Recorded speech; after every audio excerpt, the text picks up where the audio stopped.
It's time for Dodger Baseball. Live from Dodger Stadium, Prime Ticket presents the Dodgers as they take on the Arizona Diamondbacks. Hi, everybody, and a very pleasant Tuesday evening to you, wherever you may be. Game 2 of the series, and for the Dodgers, Josh Beckett going up against Brandon McCarthy. Beckett is 0-4, came to almost beat Arizona, losing in the ninth inning 1-0. Last summer did beat Arizona here at Dodger Stadium 2-1. On the mound, formerly with Oakland, Brandon McCarthy, a local boy. McCarthy is 0-3. Last summer in pitching Oakland, he shut the Dodgers down in 7 innings and beat them 3-0. For the two ball clubs, it's been all Arizona. They've beaten the Dodgers 13 of the last 16 meetings, 3 of the last 4 this year, and one of the big differences between the two teams, how they have fared within the Western Division. Western, well, the D-backs are 10-10, and the Dodgers are 5-14. We'll get to the ball game and a whole lot more coming up right after this.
TNT UVerse TV. Check availability at 1-800-PIC-ATT. And by Jack in the Box. The Chipotle Chicken Club combo is back for a limited time. A canopy of clouds in downtown Los Angeles. Temperatures in the 60s at the ballpark as the Dodgers try to break a 5-game skid. They most improve on their average with runners in scoring position, just .221. Jim Watson, Steve Lyons, Josh Beckett is off to the worst start of his career. 13 seasons. They could give him a little more run support, but when we saw him against Arizona in Arizona, that was a sparkling performance in Sun City. Well, it was easily his best start of the season. In that game, he gave up just 6 hits and had 9 strikeouts. But the difference for him there is he had a great cut fastball in that game and a little bit more giddy up on his fastball. You saw him throwing the ball by guys. he was in the low 90s. He rarely touches that high anymore, but you see the good breaking ball to go with his pitches. There's the nice cutter down and away from hitters. Easily his best performance. We need to see that again with this team struggling. He needs to jump up and provide a little spark for this team. Steve, that was a great performance, but it was a long time ago. His last 3 starts, his ERA is better than 7. Yeah, it can't be that way. Obviously, he's throwing too many pitches out over the middle of the plate, and those pitches are getting hit and hit hard. Brandon McCarthy starts for Arizona tonight. This kid is also due, and he needs something. He's 0 for this year. Yeah, this is a guy you can remember got hit in the head last year with a line drive, so maybe he's still coming back from that. He's not throwing the ball right now. The Dodger offense needs to pick it up. 200 right-handers. Arizona's won 13 out of 16. The Dodgers begin the night last in the National League West. We'll see you back here after the final out.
Of the year, and for the Dodgers, they've been kicked around a bit by Arizona. They've lost 3 out of 4, and Arizona has beaten them 13 of the last 16. There's a lot of reasons why Kirk Gibson's club is playing so well. We'll give you those reasons after we check the names on his lineup card, and this is the way the D-backs go tonight. Leading off, Gerardo Parra in center field, Didi Gregorius, the shortstop, Paul Goldschmidt at first base, and Miguel Montero hits cleanup behind the plate. Eric Chavez at third base, Cody Ross in right field. Jason Kubel will be in left. The switch hitter Cliff Pennington plays second base, and Brandon McCarthy on the mound. On the mound for the Dodgers, Josh Beckett, 0-4. Best game he's pitched all year was a loss to Arizona when he gave up a run in the bottom of the 9th inning and lost 1-0. Last year, here at Dodger Stadium, he beat Arizona 2-1. We were talking before about the reasons for Arizona playing very well. Some of them catch headlines. For instance, they have homered in 7 straight games. Over that period, they've hit 11 home runs. But perhaps the number one factor that is usually lost in the conversation, and that is the fact that the Arizona Diamondbacks are the number 1 fielding team in the major leagues. Now, that really should be set in your ring, but most people naturally are carried away by home runs and the headliners. But day in and day out, the D-backs' defensive alignment has been absolutely brilliant. They're still not there. They're 2 games back of the Giants. For the Dodgers, everywhere they look, they struggle. And the biggest, of course, is how the Dodgers have played within the Western Division. They have played poorly, to say the least. The Dodgers against Western Division teams have won 5 games and lost 14. And they're averaging about 3 runs a game against the West. So we'll see what they do tonight. And first of all, Josh Beckett has some work to do. Gerardo Parra, then Didi Gregorius and Paul Goldschmidt. So Josh Beckett, the Texan, big man at 6'5", 33 years old come the middle of May. The 15th to be exact, and Gerardo Parra checking in at the plate. Parra hitting .294. He's hit safely in 17 of his last 19, and the left-hand batter takes low, ball 1-0. 2 years ago, Parra also picked up a Gold Glove. He's from Venezuela and signed by the D-backs 9 years ago. He takes a pitch in for a strike, and they count 1-1. Temperature 63 degrees, barely a zephyr stirring the flags in center field. Beckett into the windup, and the 1-1 pitch in there again, 1-2. So Parra, who celebrated his 26th birthday yesterday, now leading off. Last night he had 1 hit plus a walk. The 1-2 pitch on the way is taken low and inside. 2 balls and 2 strikes they count to Gerardo Parra. Be followed by Didi Gregorius and then Paul Goldschmidt. Josh Beckett may be a long way from the 20 games that he won back in 2007 for the Red Sox, but certainly he knows how to pitch, although more now with the brain and heart than just the arm. The 2-2 pitch swung on, hooked into right center for a base hit. Kemp over to cut it off, and Parra on his way for 2. He is in there with a headfirst double. So Gerardo Parra hooks a double into right center. As soon as he saw Kemp having to go away from the play, it was a heads-up sign for him to take off, and Parra doubles to open up the ball game. So Kemp trying to get it back in time to Gordon, but Parra's in there head first. For Gerardo Parra, that would be his 10th double, and immediately a run in scoring position with Gregorius, Goldschmidt, and Montero coming up. Didi Gregorius was born in Amsterdam. Left-hand batter, shows bunt, drops it to third. Coming up is Pinto, makes the play. And on the sacrifice, Parra advances to third. So 1 out, runner at third. We'll take a look at the Dodgers with the leather, and they shape up this way behind Beckett. That would be Gonzalez and Schumacher, Gordon and Punto, Crawford, Kemp, and Ethier. Hernandez behind the plate, handling Josh Beckett. Last night, Paul Goldschmidt, everything he touched. He had 3 singles and a home run. He's hitting .316. He has a half a dozen home runs, 24 runs batted in. Meanwhile, Chris Capuano, who was burned by him last night, along with Ted Lilly, as Goldschmidt waits, and Beckett's off-speed pitch misses for ball 1. Goldschmidt is hitting .338 against the National West in the opponent's ballparks, and that covers 48 games and over 200 at-bats. So he has done particularly well against the West. Fouls it away. He has 11 home runs and 46 RBIs in the 58 games. That's over 2 years. The record against the West for Arizona, 10-10. So Goldschmidt waiting. Paul, big man. Beckett looks down with the runner at third, Parra. Now the 1-1 pitch on the way to Goldschmidt, swung on and missed, and the count 1-2. In looking at the past, we'll look it up. Josh Beckett and Goldschmidt. Goldschmidt 2 for 7. That would be a .286 batting average. Beckett ready, back it comes. A shot up the middle behind second base. Backhanded by Schumacher. Good sweeping catch by Gonzalez, and Parra brings in the run. So Schumacher makes a good play to go behind the bag and get Goldschmidt, but Goldie gets a run batted in, and the Diamondbacks immediately take the lead. So now Miguel Montero, and Montero, like Gregorius, has a 9-game hitting streak. The catcher hitting .212, 2 home runs, 12 runs batted in.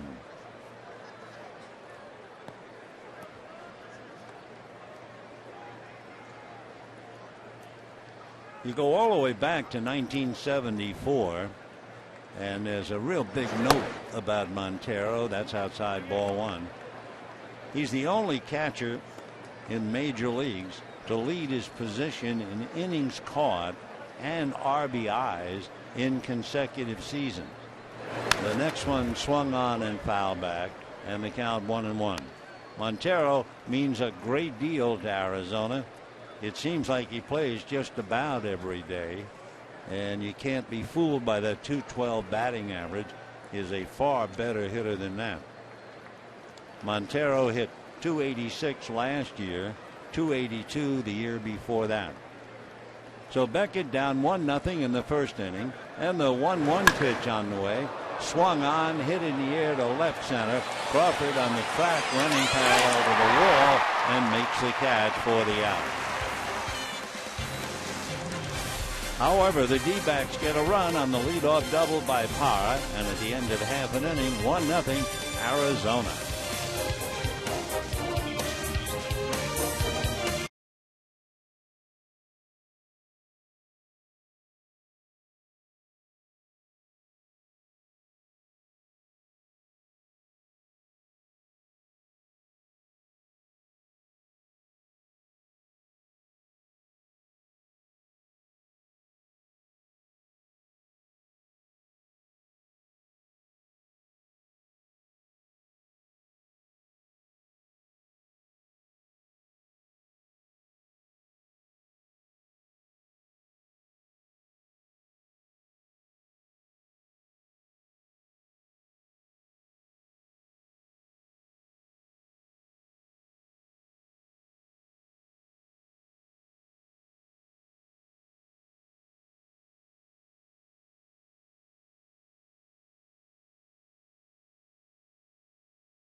So we'll take a look now at Don Mattingly's card. Carl Crawford in left field, Dee Gordon the shortstop, Matt Kemp in center field, Adrian Gonzalez at first, and Andre Ethier in right. Ramon Hernandez behind the plate to give A.J. Ellis a breather. Skip Schumacher at second base. Nick Punto moves over to third. Josh Beckett on the mound. On the mound for Arizona, the big Brandon McCarthy. He's 6'7", 205-pounder. He was born in Glendale, lives over in Rancho Cucamonga, was originally drafted by the White Sox out of Lamar Community College in Colorado. Pitched for the White Sox, the Rangers, and then the Oakland A's. And last year, you may remember, suffered a near tragedy when he was hit in the head, a line drive off the bat of Eric Ibar of the Angels. The pitch to Carl Crawford is low, ball one. And check me on that, make it a strike. 0-1 the count to Crawford. Carl hitting.308. McCarthy comes back with a breaking ball swung on and missed. So Carl Crawford trying to show the Dodgers the way. Last night, 1 for 4, a home run, hitting .308. 5 home runs. McCarthy comes right back, and a sinker is fouled away. McCarthy has tremendous control, although in this case so far it has hurt him. He has gone 109 consecutive batters without giving up a traditional walk. So he's on the plate all the time. Strike 2 pitch to Crawford is swung on. Hit to the right side. Pennington is there, and we have 1 away. Let's take a look at Arizona defensively as they move their lineup around a little bit. Goldschmidt and Pennington, Gregorius and Chavez at third. Then Jason Kubel in left, Parra in center, Ross in right, Montero as usual behind the plate. D. Gordon hitting in the number 2 spot in the lineup, trying to make something happen. He was 0 for 2 with a walk last night. D hitting .300. McCarthy works from the first base side of the rubber, and his first pitch in for a strike, and the count 0-1. With his control, it doesn't make much sense to be taking early in the count. In fact, those who go after him early in the count do pretty well. The next pitch is low and inside, 1-1. If you put the first pitch in play against McCarthy, the batting average is .476. Here's the 1-1 pitch coming up, and that's high, ball 2, 2-1. McCarthy, the Dodgers saw last year. He shut him out for 7 innings in Oakland. The A's beat the Dodgers that day 3-0. His 2-1 pitch on the way, swung on and missed. Throwing an easy 92. 2 balls and 2 strikes the count to D. Gordon, with Matt Kemp waiting on deck. The book is full on McCarthy as the right-hander's 2-2 pitch is in there. Strike 3 called. Gordon around as if to bunt and takes the 3rd strike. So 2 out in the first inning, and the batter will be Matt Kemp. With McCarthy, you know you're going to get a 2-seam fastball, good sinker. He has a cutter, then he has a curveball, which basically has been his out pitch, and a slider. He also throws a changeup, and he throws it a little different. Not a circle change exactly, not a 5-finger change where you just grip the whole ball with all of your fingers. He has a little bit of a wrinkle on his. The first pitch to Kemp, and that's off the plate. He holds it with the ring finger, the pinky, and the thumb, trying to get Matt Kemp out. Matt hitting .265. McCarthy, all elbows and kneecaps, delivers. There's a drive into left center. It will land for a base hit. Parra gets it back in. So a 2-out single to center for Matt Kemp will bring up Adrian Gonzalez. 1-0 in favor of Arizona. The Dodgers are under .500 in both areas. They're 7-9 at home, 6-9 on the road. For the Diamondbacks, they're .500 at home, and they're 9-7 on the road. So it's 1-0 Arizona. Here's Adrian Gonzalez. McCarthy set, ready, delivers, and the first pitch, fastball strike, and the count 0-1. Adrian last night had 2 base hits, went 2 for 4. That was against Trevor Cahill. Now the strike 1 pitch on the way. McCarthy is set, delivers, and that's high and away. 1 ball and 1 strike. Last night we were telling you that Trevor Cahill is a ground ball pitcher, and boy did that hold up. He had 15 ground ball outs. Well, McCarthy throws strikes. We'll see how long that holds up. The 1-1 pitch instead, throw to first, and Matt Kemp diving back to the bag. For Kemp, he is 4 for 4 in stolen bases. Gonzalez waiting, hitting .343. McCarthy looks in to get a sign. Now a quick check to see what Kemp is up to. Gonzalez then drives one into left field for a base hit. Up with it there is Kubel. Kemp stops at second. So with 2 out, the Dodgers come up with back-to-back singles, and Andre Ethier will be coming up. Two-seamer that was sinking, and Gonzalez just went down to get it and strokes it into left field.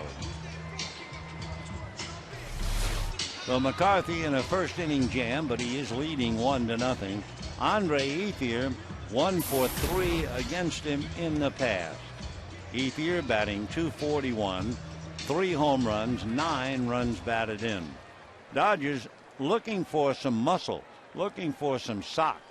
You realize Crawford has 5 home runs.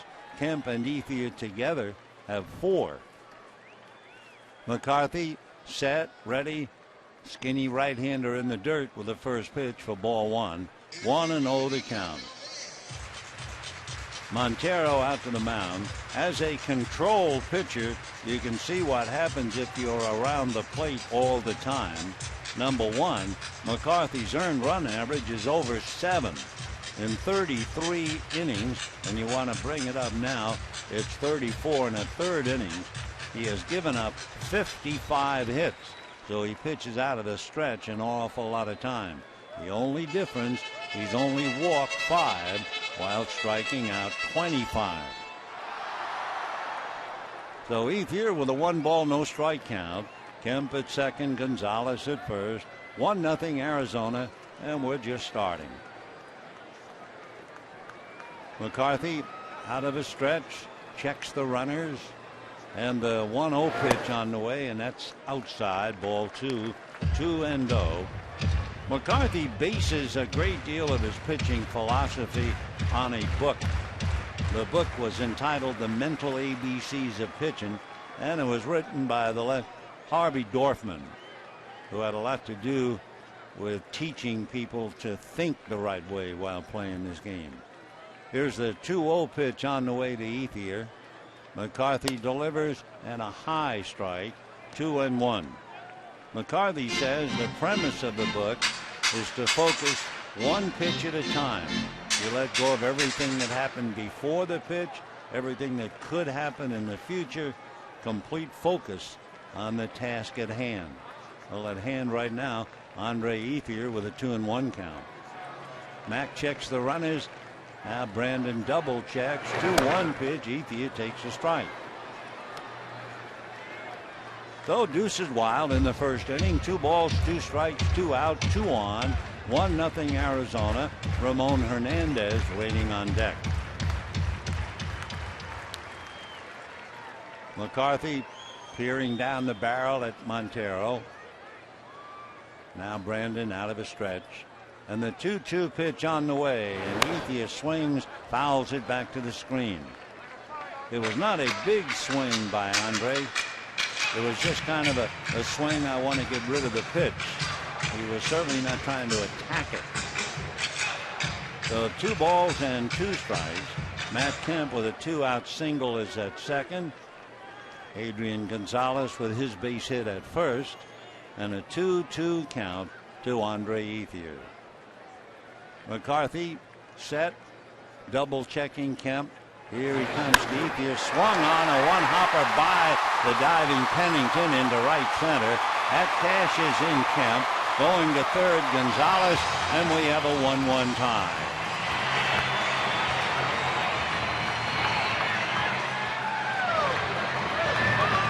So there is one thing to be said about not walking people, but there's another thing to be said. If you're going to live on the plate, you're going to pay the price. So Ethier bangs one into right center for the base hit. And now first and third, 2 out. And Ramon Hernandez, the veteran catcher, coming up. Hernandez 1 for 5 in the past as he checks in, giving A.J. Ellis a night off. Ramon, who's certainly been around, right-hand batter, takes a look at a pitch in for a strike, and the count 0-1. We have a 1-1 tie, bottom of the first inning. Ramon's from Caracas in Venezuela. He can talk about the hometown with Miguel Montero. Hernandez, veteran catcher, signed as a free agent by the A's. Here comes McCarthy, formerly with the A's, and the pitch is swung on and missed. Of course, Hernandez was with the A's back in 1999. McCarthy came to the A's in 2011. But they faced each other when one was with the A's and the other with the White Sox.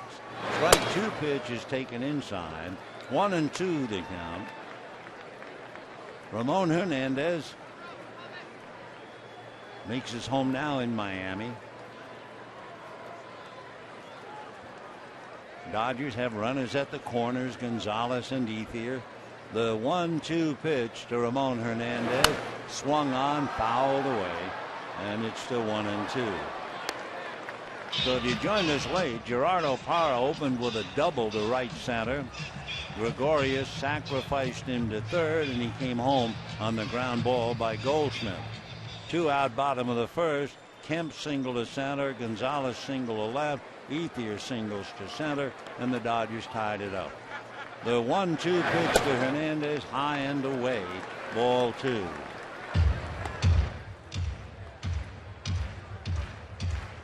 So Brandon McCarthy waiting as Skip Schumacher studies him from the on-deck circle. Now Brandon ready. Here's the 2-2 pitch to Ramon Hernandez, and that's fouled away.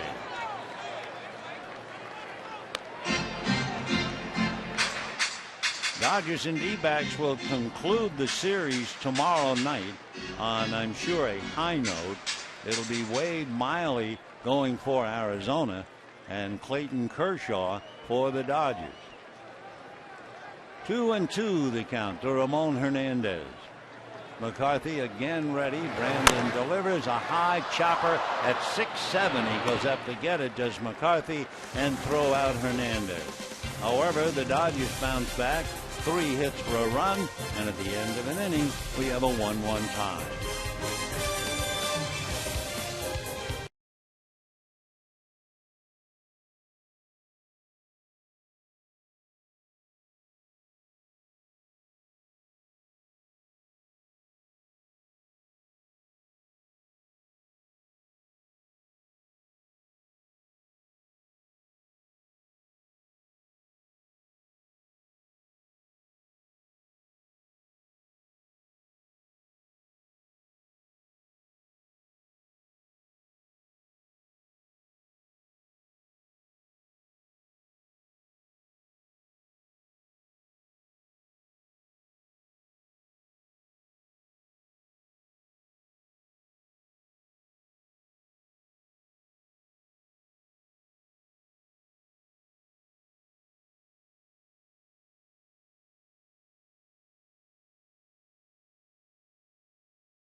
With the Dodger 10-game summer plan. They're great matchups with the Giants, the Red Sox, Cubs, and Yankees.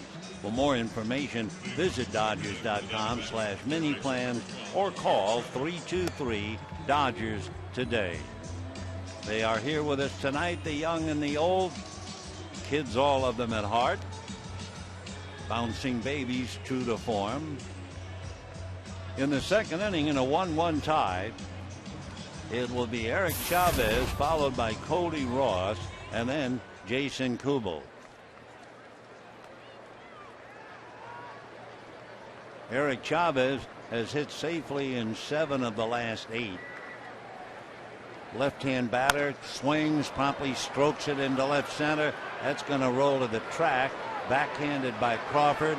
On his way for second is Chavez, and he's in there standing up. So it might be one of those nights. I mean, we're in the second inning. We've already now had 5 hits, including a couple of doubles. And in a 1-1 tie, the tiebreaker is at second base and nobody out. So Chavez a double, and that'll bring up Cody Ross, Jason Kubel, and Cliff Pennington. So Chavez continues his solid hitting as he backs away from second base. And the first pitch rolls slowly to third. The only play is to first, and Chavez takes third. So Ross taps out. Dodgers made a personnel change today. Jerry Hairston was put on the DL groin pull, and Elian Herrera, certainly no stranger to the Dodgers, has been called up. Just called up from Albuquerque.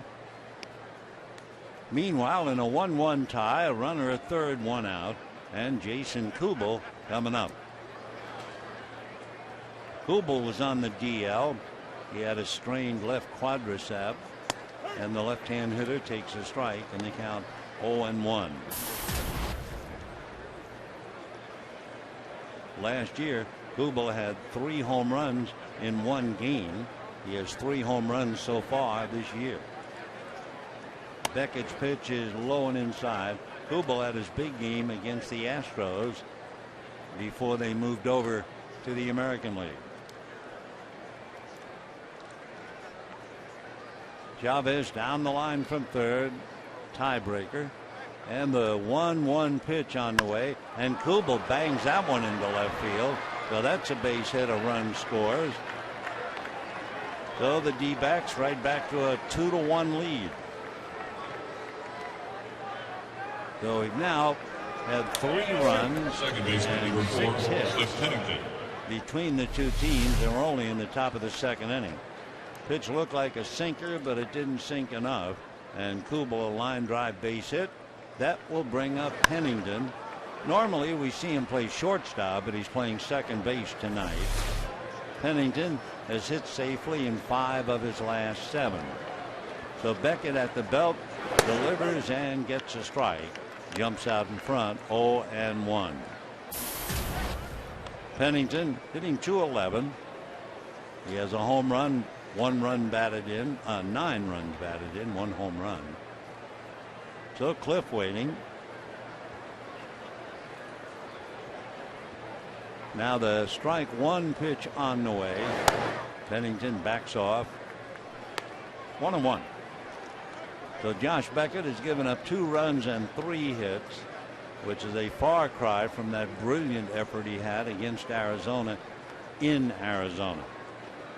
He has to worry about Kubel at first with 1 out. Cliff Pennington, the pride of Corpus Christi, Texas, at the plate. He's an Aggie. He went to Texas A&M.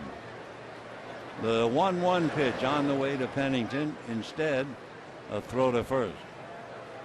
It's a battle of Texans with Beckett on the hill. Pennington is the fellow whose father wrote a book about him entitled Too Small to Play Ball. Pennington is 5'10", weighs in at 210, drops a good bunt. If it stays fair, he's got a hit, and it goes foul. So Pennington losing a bunt single. D-backs lead the Dodgers 2-1. Diamondbacks have beaten the Dodgers 13 of the last 16. They've also won 12 of the last 18 played here at Dodger Stadium.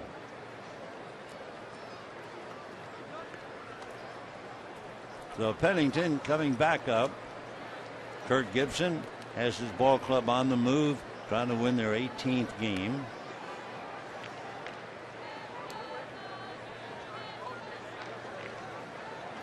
All right, Pennington back to the box. Beckett set at the belt. Josh delivers and crowds the hitter, and that runs the count 2 balls and 2 strikes.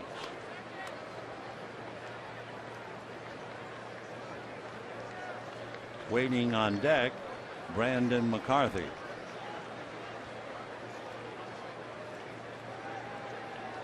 The 2-2 pitch on the way. Pennington takes, and that's low.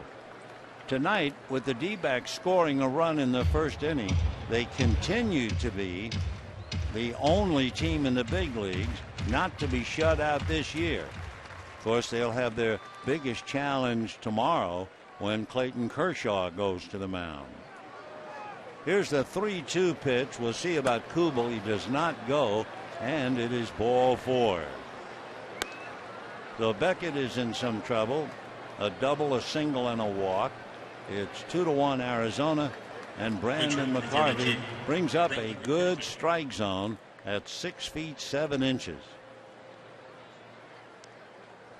Brandon at 6'7" weighs 200 pounds, so he is a long drink of water.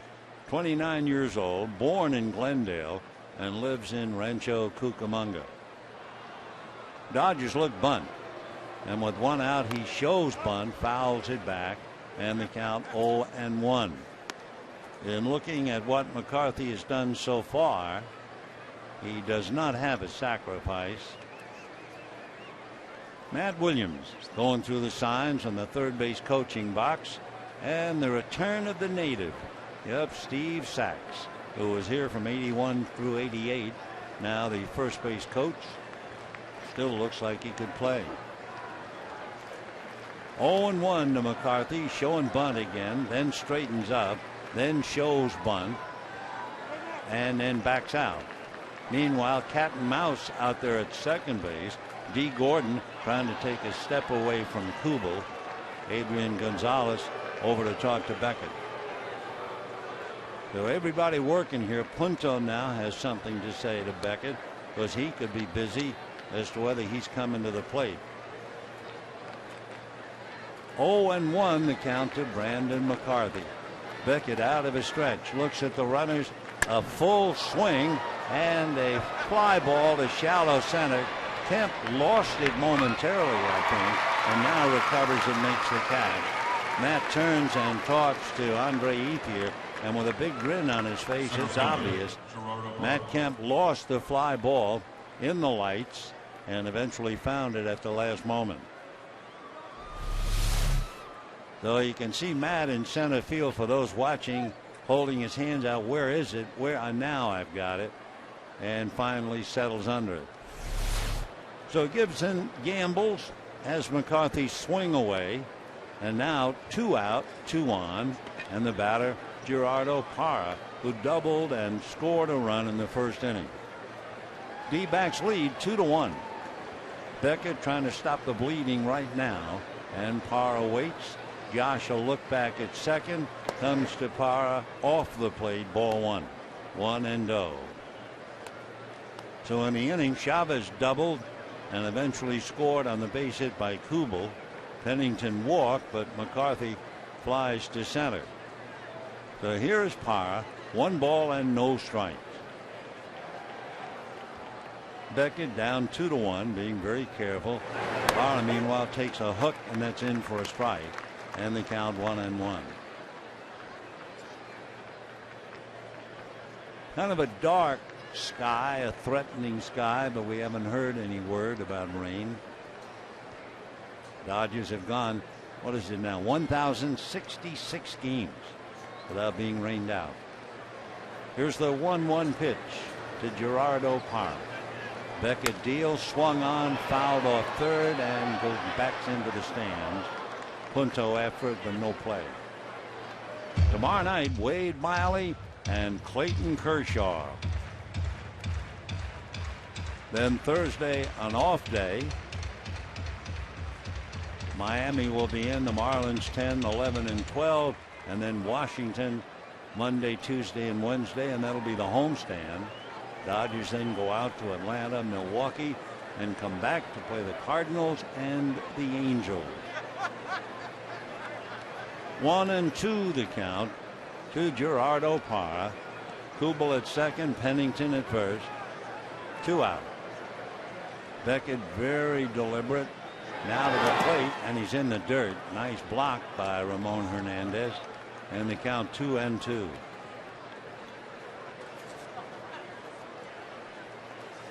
So Beckett almost threw it away, which reminds us to look it up. He does not have a wild pitch. So Kubel and Pennington with 2 out, ready to go. And the 2-2 pitch to Gerardo Parra. And the left-hand hitter swings and misses, and down he goes. So Beckett gets the out he needed. However, he does give up a run. And at the end of an inning and a half, 2-1 Arizona.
Time tonight in 2 innings. The D-backs take a 2-1 lead. 2 leadoff men reached. They each scored. That would be Parra in the first inning and Chavez in the second. So it'll be Skip Schumacher, Nick Punto, and Josh Beckett against Brandon McCarthy. Bottom of the second, 2-1 Arizona. Schumacher hitting 143, takes inside close to the ribs. 1 ball and no strikes. Interesting first inning for McCarthy. He got the first 2 batters on 9 pitches. He gets a strike. It took him 18 more pitches to get the 3rd out because he gave up 3 singles before finally getting Hernandez. The 1-1 pitch on the way, and that's taken low and inside. 2-1 the count. So Schumacher at second base, then Punto and Beckett. Arizona 2, Dodgers 1, just starting second inning. Schumacher fouls it away off to the left lower deck. Skip's still there. Looking up McCarthy and see if Schumacher ever faced him, and the answer is no. Brandon into the windup. 2-2 pitch, soft line drive right at Goldschmidt for the out. So Schumacher hits it to the first baseman. We have 1 away, and Nick Punto coming up. On base percentage, the National League leaders, well, it would be Colorado, and they're just a half a game back of the Giants. Then you have the Dodgers and Cincinnati. It's helped the Reds. They're 3 back of St. Louis. The on base percentage for right now has not helped the Dodgers. So here's Punto. And McCarthy delivers a strike. 0-1 the count to Nick. Now Punto certainly has faced McCarthy over in the American League, and he is 1 for 3. Nick doing very well, hitting .352. Switch hitter, batting left-handed, takes low. 1 ball and 1 strike to Nick Punto. Pride of San Diego and Mission Viejo. Here's the 1-1 pitch with Chavez on the grass looking bunt, and that's high, ball 2. 2-1 to count.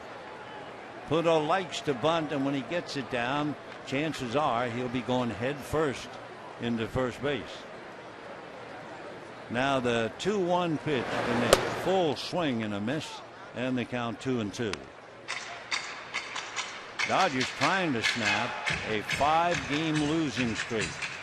Remember when Arizona came in, they had lost 5 of the last 6 before winning last night. 2-2 pitch on the way. Punto flares it foul off third, and it remains 2-2. Adrian Gonzalez continues to put the bat on the ball, had a key base hit in the first inning. Carl Crawford grounded out. Gordon struck out, and then the Dodgers had 3 straight hits. 2-2 pitch on the way is taken outside and high, ball 3. So Brandon McCarthy going all the way on Punto.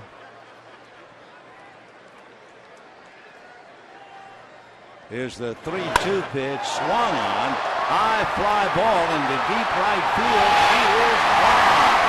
Home run Punto, and we have a 2-2 tie.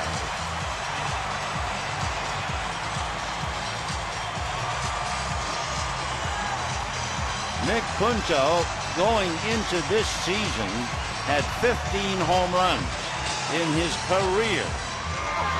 He hits his first tonight. His last home run was last year in Toronto.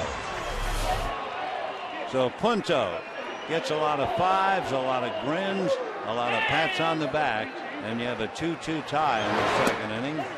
The pitch to Beckett in for a strike. Punto having 15 home runs in about 3,200 plate appearances. That would be the lowest for anybody playing right now.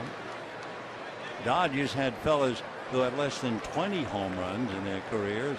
Juan Pierre, Ryan Theriot, Jamie Carroll. So here is Punto, the 16th home run of his career, and his career goes back to when he broke in with the Phillies in 2001. So now the pitch to Beckett. He looks, and that's a strike, so he is done. For McCarthy, we'll check and see. That would be the 6th home run that he's allowed. And of course, that is part of the problem for anyone who lives on home plate. Boy, the Dodgers were thrilled for Punto. And the likable infielder comes in the dugout and gets a hero's welcome. 2-2. Now the batter is Carl Crawford. He holds up on a pitch outside. Ball 1.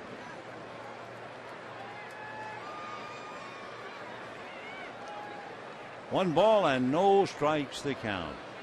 McCarthy ready, and his 1-0 pitch fouled away upstairs off to the left.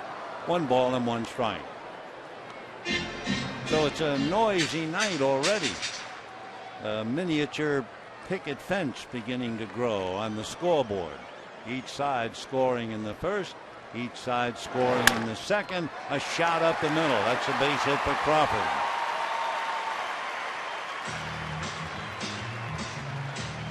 So Carl Crawford 1 for 2 as he singles to center, and that'll bring up D. Gordon. Second hit of the inning.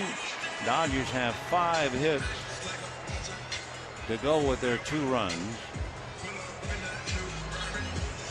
D. Gordon struck out in the first inning. He was around as if to bunt and took the 3rd strike. Chavez plays 5 feet in on the grass. Goldschmidt holding a corner on Crawford, and McCarthy turns, throws to first. Crawford back on the bag. Crawford has stolen 6. He is 6 out of 8, so they have to keep an eye on him. Gordon hitting .273. McCarthy ready, very deliberate, and backs off the rubber. We have a 2-2 tie, bottom of the second inning.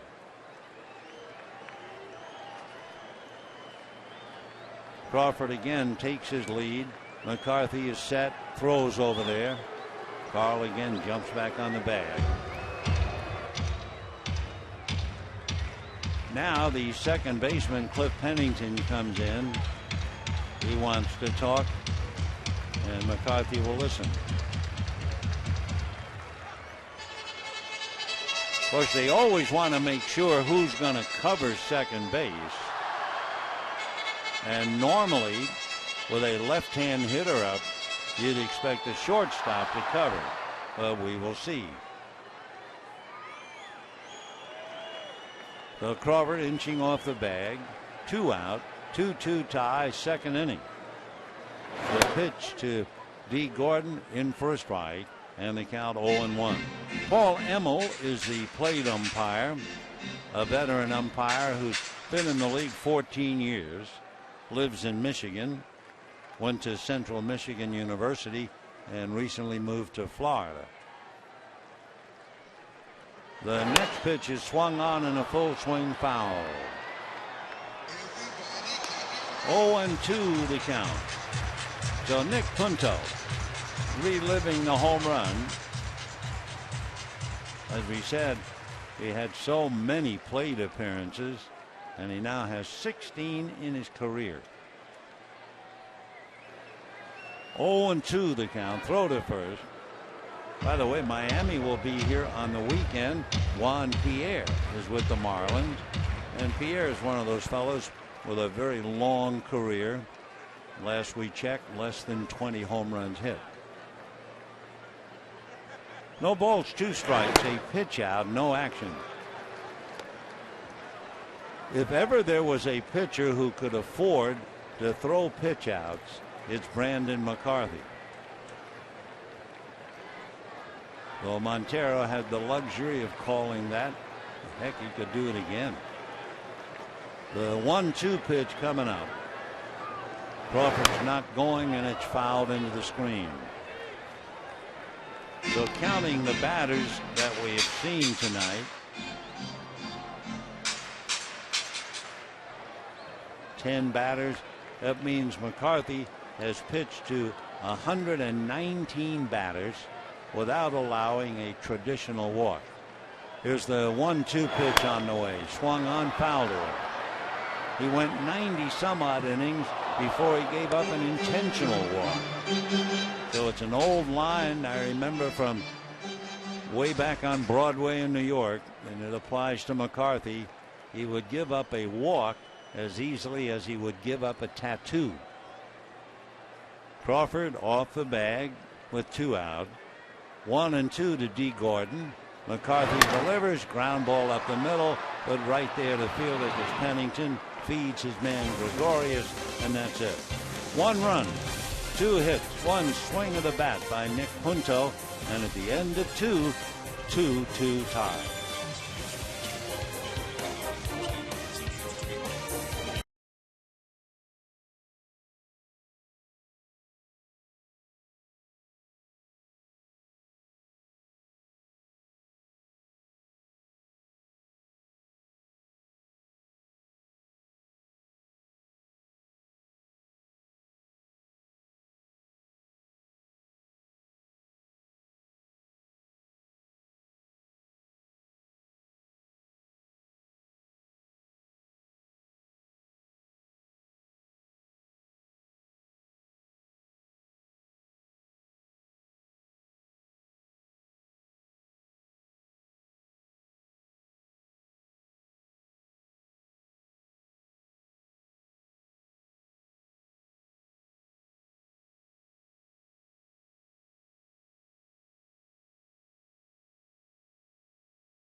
runs in his career. He also has 25 triples. So Punto gets it even, and we go to the third inning. We mentioned Juan Pierre will be here. Pierre is due here for the weekend. He has 17 home runs in his entire career. Leading off and taking ball one, Didi Gregorius. He has a 9-game hitting streak, sacrificed in the first inning. Originally signed by the Reds, pulls one foul outside of first down the line. 1 ball and 1 strike to count to Gregorius.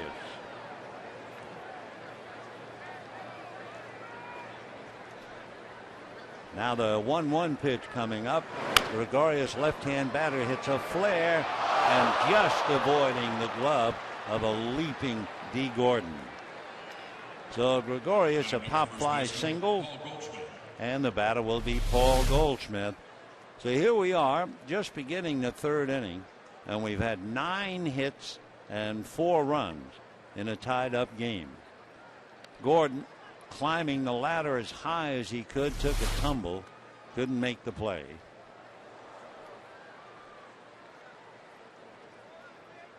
Paul Goldschmidt grounded out in the first inning, put on quite a show last night with 4 hits, including a home run. The pitch to Goldie is swung on and fouled back. In looking at Gregorius, he does not steal a lot of bases. A couple of years ago at Dayton, he stole 16. Doesn't mean he won't try to go, but with Goldschmidt and Montero behind him, he takes a cautious lead at first. The strike one pitch coming up, and Goldschmidt swings, fouls this away, and the count 0-2. Paul Goldschmidt signed a extension, a long-term deal, so he'll be with Arizona for a while. He's from Wilmington, Delaware. Went to school at Texas State, now lives over in Arizona. Throw to first, not in time. We mentioned it before, it's the way things happen. Goldschmidt loved to play soccer. He didn't want to play baseball. And his mother said to him, look, make your father happy and just go try out once, and that'll be that. Well, he tried out once, fell in love, and baseball's been his career.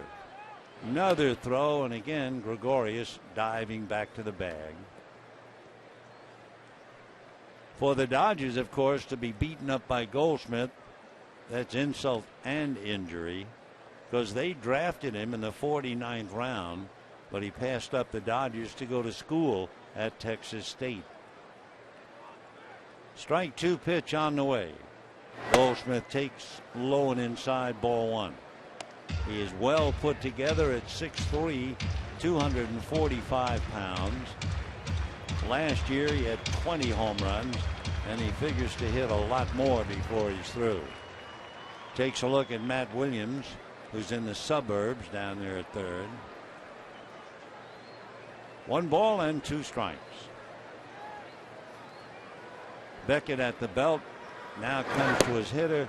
Off speed, check swing. There no ask, so no answer. 2-2 the count. Goldschmidt signed back in 2009, and he was in the minor leagues for about 2 years. Didn't take him long to get up to the bigs. 2-2 the count. Beckett ready and comes back, and that one is on the outside corner. Strike 3 call. The Goldschmidt caught looking. Second strikeout for Josh Beckett. A reminder of what we just told you a moment ago, the fact that after Arizona, we have Miami in the weekend. Then it'll be the Washington Nationals. Dodgers go out on the road and then come back to play the Cardinals and the Angels. So make your plans. We'll see you at Dodger Stadium. 1 out, third inning, 2-2 tie. Gregorius held on at first by Gonzalez. Montero flied to left field in the first inning. The left-hand hitting catcher has a 9-game hitting streak. Montero hitting .210.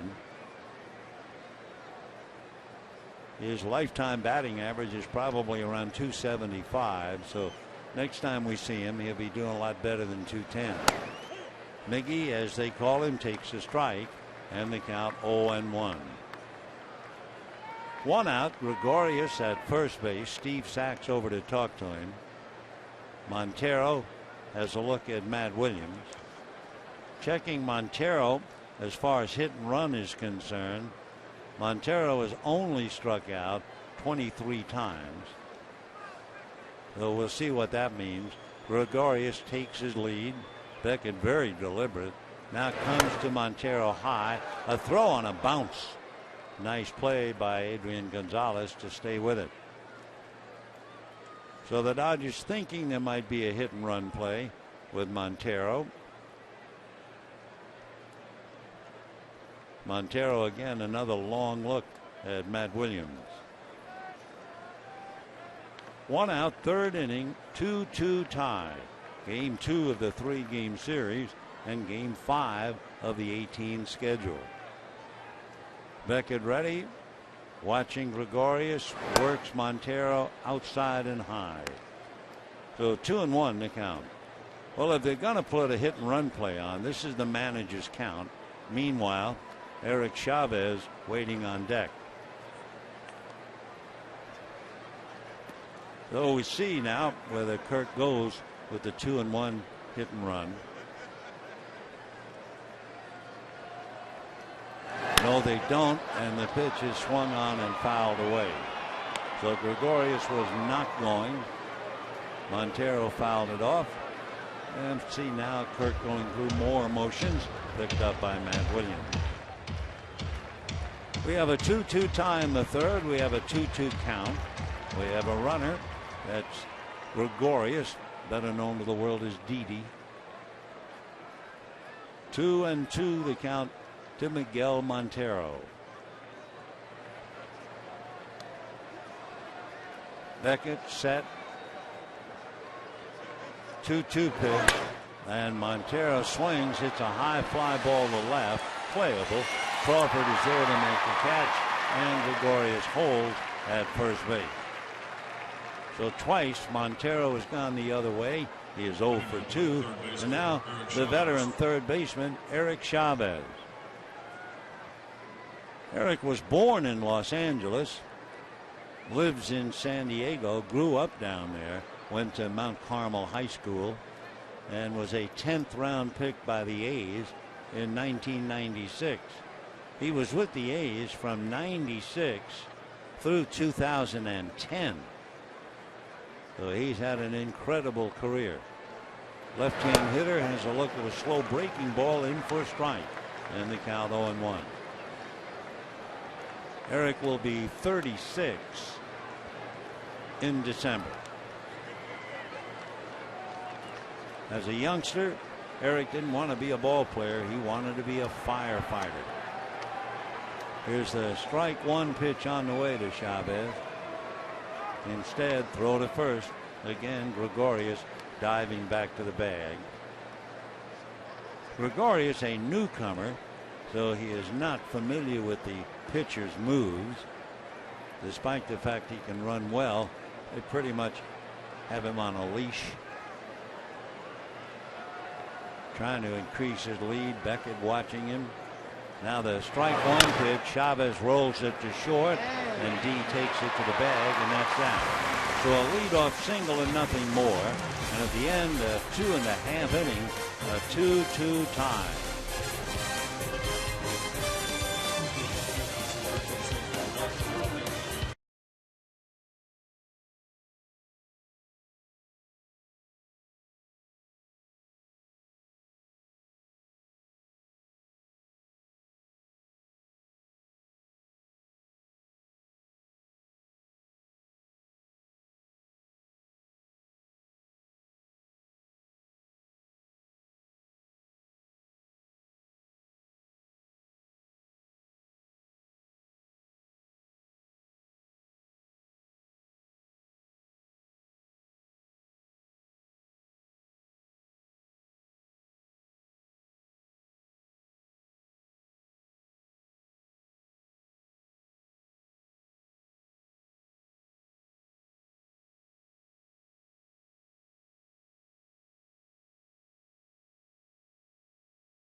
Is Mother's Day.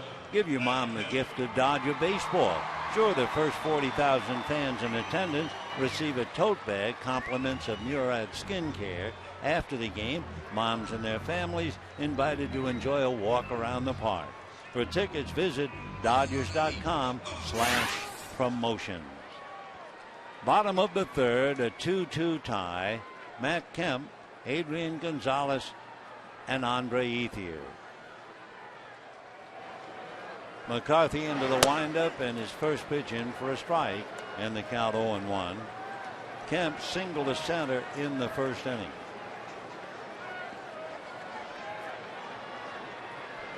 Now the strike one pitch on the way, foul back, fastball on the hands, 0-2 the bat.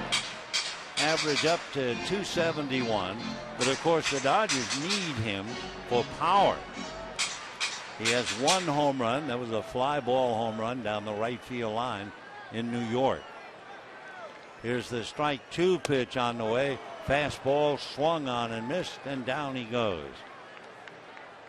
Edgar Allan Poe wasn't thinking about the Dodgers when he wrote The Telltale Heart, but the telltale that the heart of the Dodgers has been telling is no sock. So Kemp and Ethier together have 4 home runs. Carl Crawford has 5, and the Dodgers struggling against the Western Division, averaging only 3 runs a game. That's why they're 5-14. The pitch to Adrian, low, ball 1. Gonzalez single to left in the first inning. 2 runs, 5 hits for the Dodgers. 2 runs, 4 hits for the D-backs. And the 1-0 pitch, line drive, snared by Goldschmidt. So Adrian crushes one, but the big first baseman is there to grab it. And just like that, 2 out in the third inning. Number 16, Andre. Goldschmidt jumping not as high as he had to, he just went up and got it. Made a couple of nice plays on balls well hit last night. So here is Andre Ethier, singled in the first inning.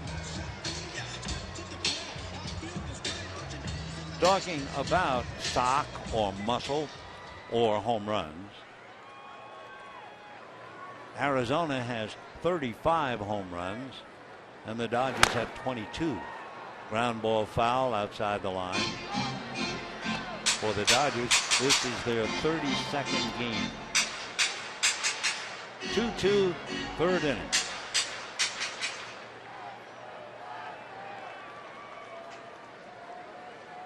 McCarthy into the windup. The strike one pitch is a ground ball to the right side. In the hole on the grass is Pennington.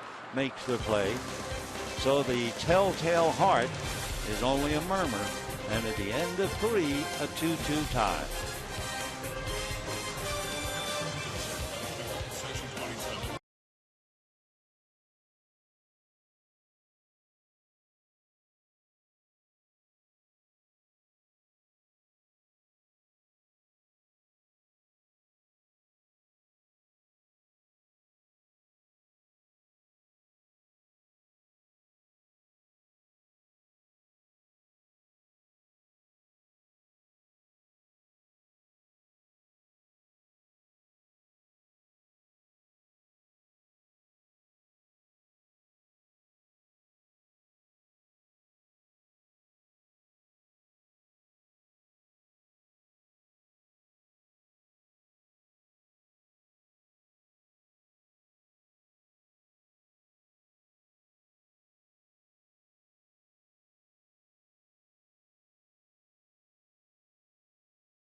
Beckett getting ready to pitch to Cody Ross, Jason Kubel, and Cliff Pennington. Ross grounded to third in the second inning, 0 for 1. Cody last night had a single and a home run. His home run in the fifth inning, his first as a member of the D-backs. So Ross with 9 RBIs, hitting .267, and ready to check in against Beckett. Right. Cody from New Mexico.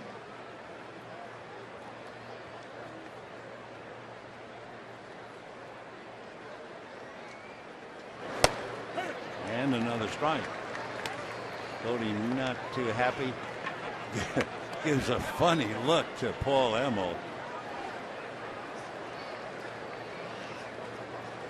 Cody was with the Dodgers back in 2005.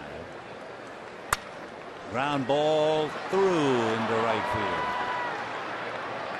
So a no ball, 2 strike single to right. Left fielder Jason Kubel. I forget the player, but I do know when Beckett was pitching that great game in Arizona, no score, bottom of the 9th inning, the key hit was a double on a no ball, 2 strike count, and that runner eventually scored to beat him 1-0. Though we'll see now. 0-2 on Ross, and he singles to right field. Kubel single to left in the second inning, so Jason is 1 for 1. Holds up, nice block by Ramon Hernandez. Cody has to hold at first. 1 ball and no strikes the count to Jason Kubel.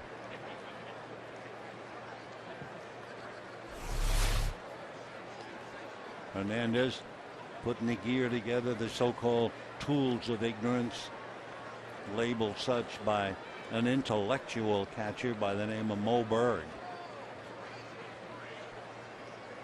1 ball and no strikes. And ball 2. 2-0. Jason Kubel hit for the cycle a few years ago. He was playing for Minnesota. Did it against the Angels. But what made it so exciting, he had the triple, the double, and the single. His home run was his last at bat, and it was a grand slam to win the game. Now that's a cycle. The 2-0 pitch, ball 3. One of the things that Kirk Gibson brings into any sport is his aggression, and consequently several of the D-backs are green lighted 2-0, 3-0, because that's the way Kirk plays the game. So watch out, 3-0 with Kubel, and a borderline strike, 3-1.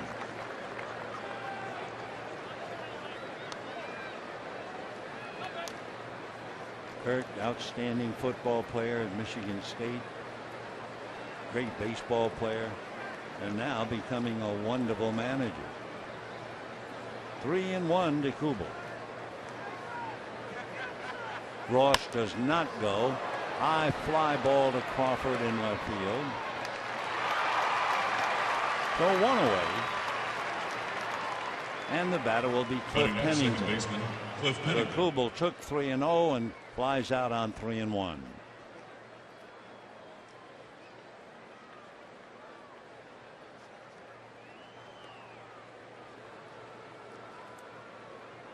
So Cliff Pennington up there with Ross at first. The pitcher McCarthy hitting back of him.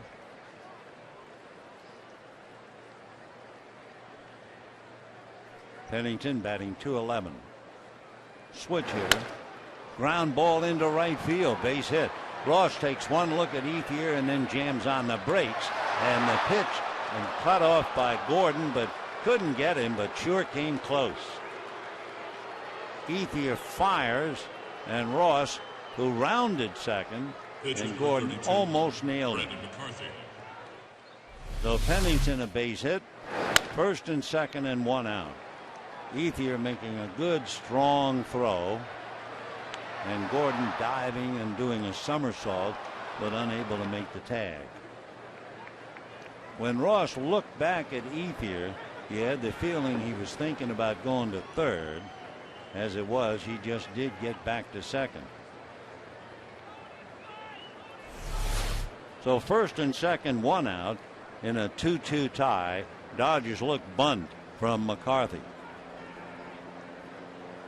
Brandon Scho's bunt takes, and a throw down not in time. 1 ball and no strikes the count to McCarthy. Remember, they had McCarthy up there in the second inning with 2 on and 1 out, and he swung away and hit a fly ball. Matt Kemp lost it for the moment and then made the catch. So we'll see what Gibby has in mind here. First and second, 1 out in the 4th. Dodgers convinced he's up there to bunt and gets it down, and the play has to go to first. So McCarthy does his job, moves his men along. The Diamondbacks now have runners at second and third with 2 out in a 2-2 tie, and Beckett has to face Gerardo Parra, who doubled and struck out. Parra, coming into the game, was just 1 for 7, so he's 2 for 9 against Beckett, hitting .297 against the league.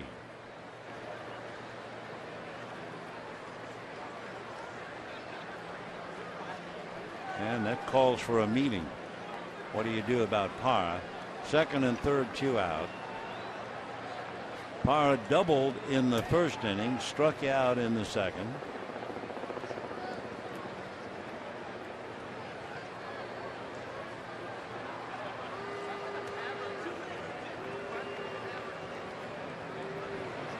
Ross down the line from third, Pennington away from second.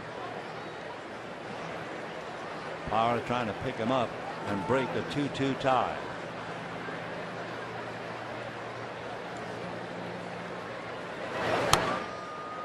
Missed inside, ball 1. Parra is 5'11", about 200-pounder. Last year he hit .273. The year before, .292. For a good hitter, batting .297. Tough out.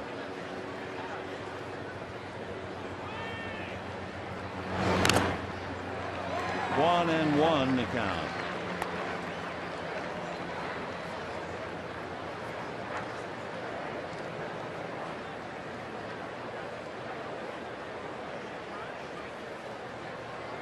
Parra signed a contract in February, 1-year deal.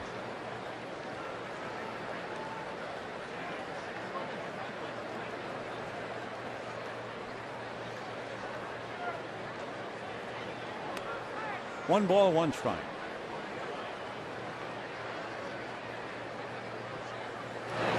Breaking ball rolled up along first.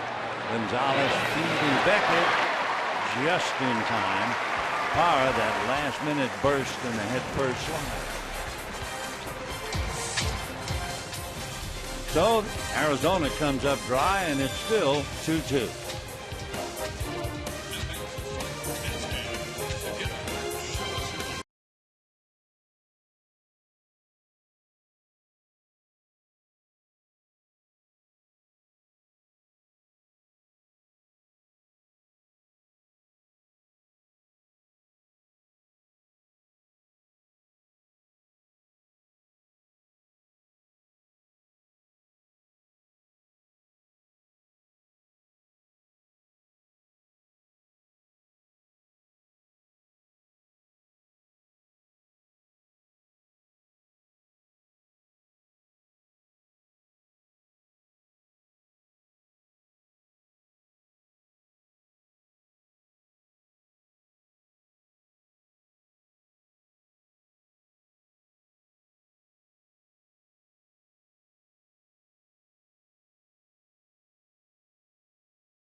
Southern California Kia retailers. Visit mysocalkia.com.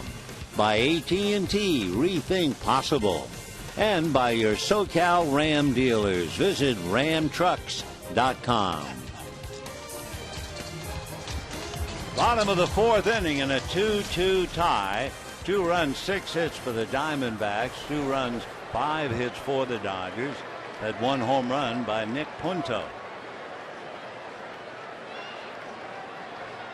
Bottom of the fourth, Hernandez, Schumacher, and Punto against Brandon McCarthy. A strike, 0-1. Hernandez hit back to the box in the first inning.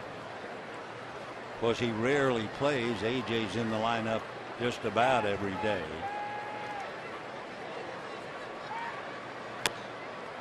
Little foul ball. 0-2 the count. Hernandez has had quite a career, considering the fact he was a pro in 1995. He's played with the A's, the Padres, the Orioles, the Reds, the Rockies, and now Arizona. Strike 2 pitch, ground ball gobbled up by Goldschmidt. So Hernandez grounding out, and we have 1 out in the fourth inning. Time for a little baseball update. San Diego out in front of Miami, 4-1. Will Venable, a 2-run home run. Philadelphia trying to do it to the Giants again, 4-2 in the fifth. Chase Utley. And Colorado and Cargo, with Colorado leading the Yankees 2-0 with a 2-run home run. Meanwhile, we're 2-2, 1 out, fourth inning. Ball 1 to Schumacher. Hit a line drive right at Goldschmidt. That's a strike. 1-1.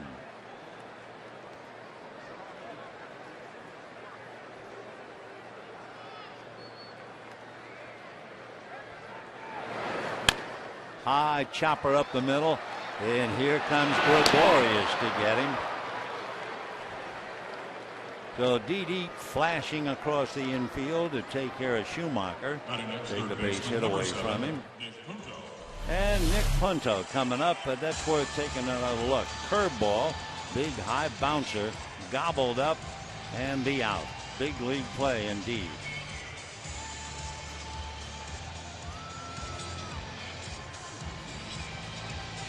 So we have 2 down in the fourth inning in the 2-2 tie. Punto homered in the second inning.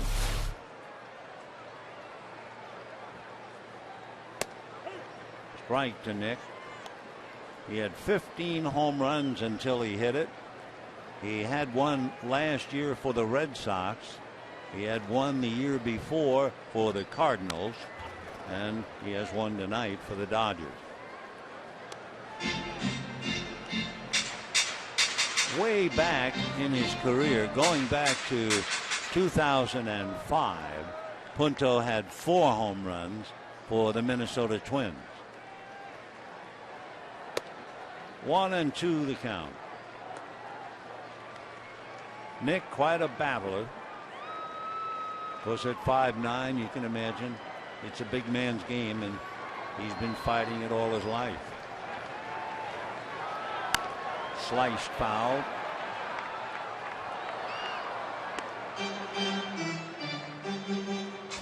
Punto will be 36 in November.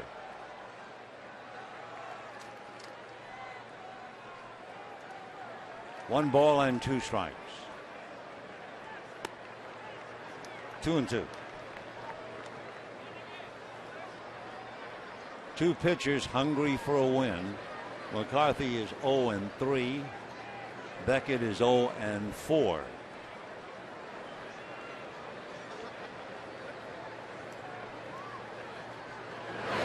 And ground ball gobbled up by Gregorius.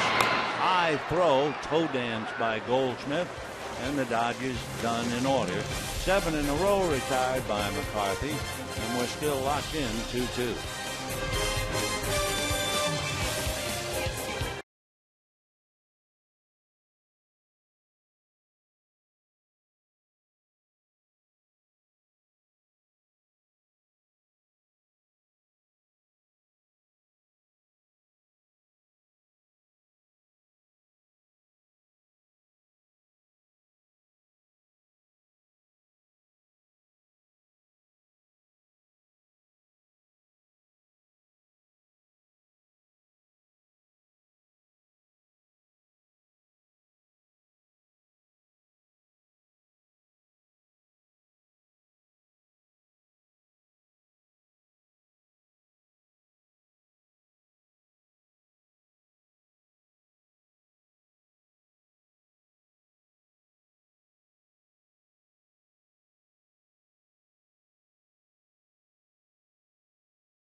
left field. Carl Crawford was there, and we called it an out. But it wasn't an out. The umpires, they decided that even though he gloved it and was transferring the ball to his bare hand, he did not have possession. So the Twitter poll question would be this: should instant replay have been used to determine if Carl Crawford made the catch or not? Well, you can hashtag MLB replay and then yes or no. Tune in and see the results.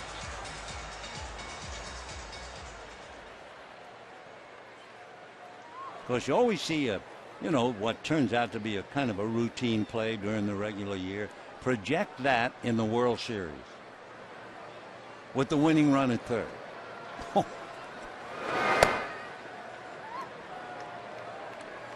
Gregorius has sacrificed and singled. His single gives him a 10-game hitting streak. Puts him up there with Bloomquist, Bautista, and Finley. Great way to start a career. They are very high on him, as well they should be. And he has really done a lovely job in covering ground in the 2 games. Gibson very happy with him. Young man from Amsterdam who lives now in Curacao. Kenley Jansen probably knows him. That's a strike.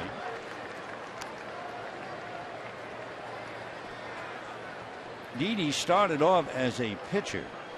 He said it was a family thing. My father pitched, my brother pitched, so I pitched. And then eventually they moved him to second, to third, and finally at about the age of 15 he became a shortstop. But he was also a basketball player and a good swimmer. 2-2. Time. On the World Cup, he played for the Dutch team. His father and brother played for the Netherlands Antilles. That was 2009. And he promptly bangs it into center for a base hit. So Gregorius had 1 hit last night and 2 more tonight.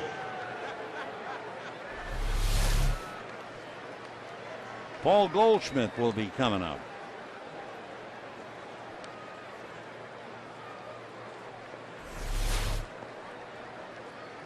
Two runs, 7 hits for Arizona. 2 runs, 5 hits for the Dodgers. We're in the 5th inning.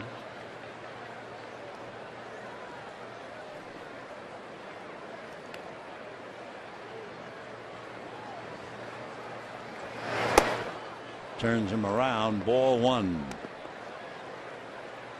For Beckett, he's made 66 pitches right now.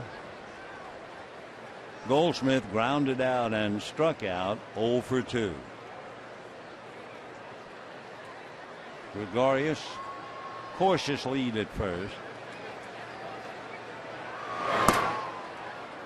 2-0.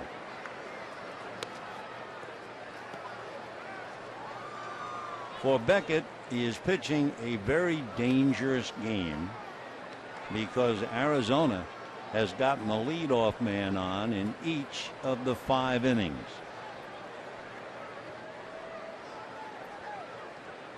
Two and 0 to Goldschmidt. And ball 3. He had Parra double in the 1st inning, Chavez double in the 2nd, Gregorius single in the 3rd, Ross singled in the 4th, and Gregorius singles in the 5th. 3-0 the count, and here's a guy who could easily be green lighted. Not on that pitch. So ball 4, and Beckett now in a spot of trouble. 1st and 2nd, nobody out. Montero, Chavez, and Ross, back-to-back left-handers coming up. No activity in the Dodger bullpen. Pitch counts up to 69. Montero twice has gone the other way and hit fly balls to left field. Miguel has a 9-game hitting streak. Hernandez out to talk to Beckett. Montero has had some wonderful years for Arizona since coming up in 2006. He was actually signed out of a tryout camp in Venezuela.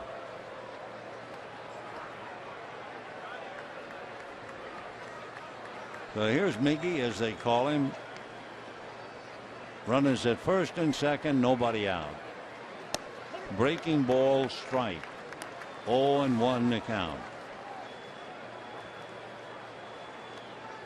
Montero has grounded into 5 double plays.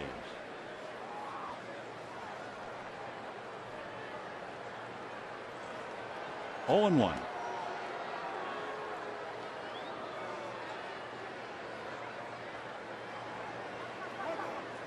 Time. Montero tired of waiting. Miguel was an all-star in 2011. He'll be 30 in July. Been in the big league since 2006. 0-1. Whoa, almost a wild pitch. Interesting looking at Arizona with runners in scoring position this year. With less than 2 outs, they're hitting .324. With 2 outs, 147. Though it should be pointed out there's nobody out. 1-1 to count.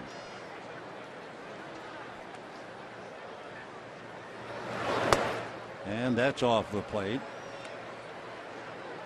2-1 to Miguel Montero. He had 18 home runs for the D-backs 2 years ago. He had 15 last year, and he has 2 right now.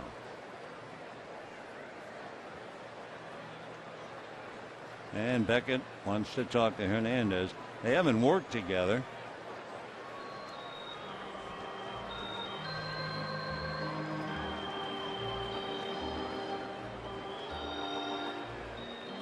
Miguel Montero up there with a chance to do some damage. He received the Good Guy Award a couple of years ago. Most fosters a positive relationship with the media. 2-1 to count. Slow freight in for a strike.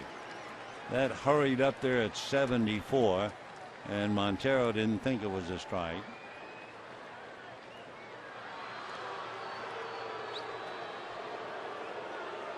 Montero has served Arizona very well. He signed for a bonus, but the bonus was only $13,000. I mean, $13,000 is a lot of money, but 2001 till now, the numbers have grown out of sight. 2-2 the count. First and second, nobody out. 2-2 tie.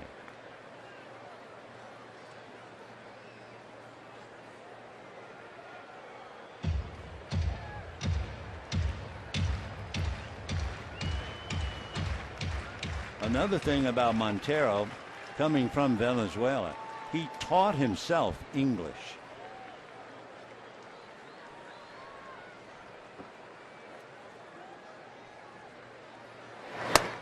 And got him in on the hands. Down he goes. So a big strikeout for Josh Beckett as he keeps it inside. Now with 1 out, the batter is Eric Chavez, who has doubled and hit into a force play.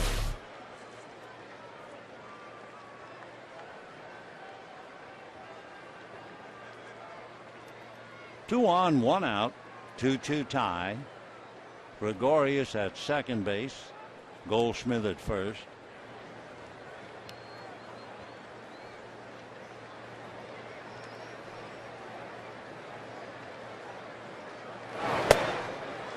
And that's ball 1. Chavez has gone through some terrible times. He had an injured right forearm, and they took an MRI. But when he strained the right forearm, another MRI, revealed a bulging disc in his back. Fouled away. So the doctors told him that the next time his back goes out, it'll be the end of his career. And they told him a herniated disc in the back could go at any time, even if he just sneezes. Chavez said that when he's back on the field, he is just going to limit some of the things. But he's continued to have a wonderful career. 1-1. And a flare over the glove of Gordon, rounding third and making the throw easily. Comes the go-ahead run by Gregorius. Carl Crawford, had arm surgery, so he does not really have a strong arm out there in left field. And on that flare, Chavez picks up the run batted in, just again over Gordon's leap. So 3-2 Arizona. Goldschmidt stops at second, so in the inning, 2 singles, a walk. Gregorius brings it in. Cody Ross now coming up. Cody is grounded to third, and then on that no ball 2 strike count, single to right field.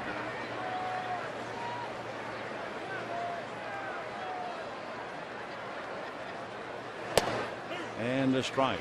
0-1. 3 runs, 8 hits for Arizona, 2 runs, 5 hits for the Dodgers. We're in the 5th. You have Goldschmidt at second, Chavez at first, 1 away.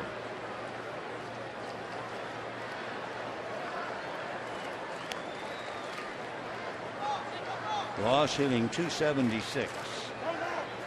Time. Cody 1 home run, 9 runs batted in.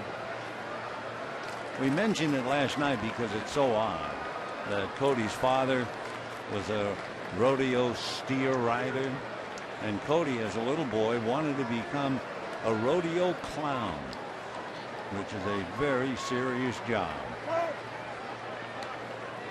If you've ever seen a Brahma bull with that big hump on the back of the neck and those horns, there's nothing clownish to be out there with them, and yet that's what those fellas do. And as a kid, Cody said, that's what I want. But no doubt watching his father do so many tough things. His father had 5 knee surgeries, 3 playing football at the University of New Mexico. 0-1. 0-2.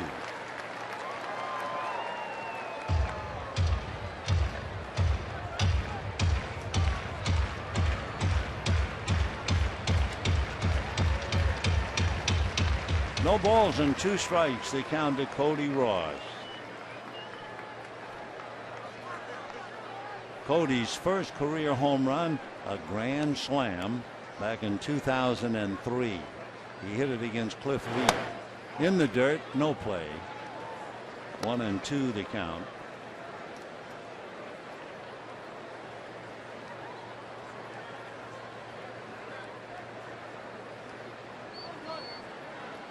Since 2003, Ross has the 5th best slugging percentage against left-handers. One reason why he's been so valuable, he's been in the big leagues since he came up in 04 with Detroit. 1-2.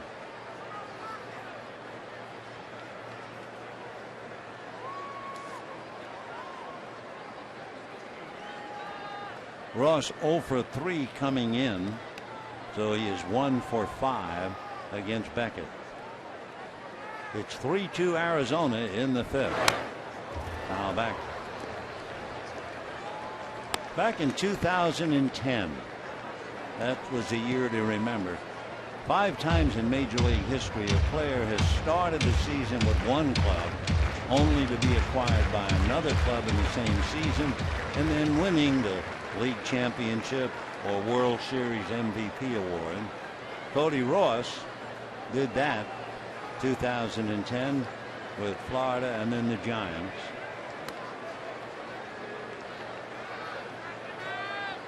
1-2. 2-2. So Beckett, who works very, very deliberately, has had to be very deliberate. He has had to pitch out of the stretch all night, and he has 2 on, 1 out, and he's down 3-2. 2-2 to Ross. And down goes Cody. So 2 big strikeouts, Montero and Ross. The batter now will be Kubel, who has singled to left and flied to left.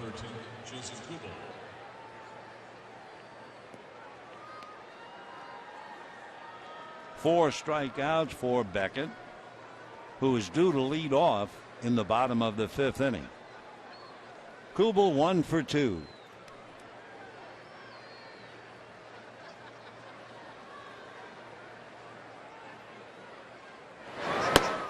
Little breaking ball that misses. Ball 1.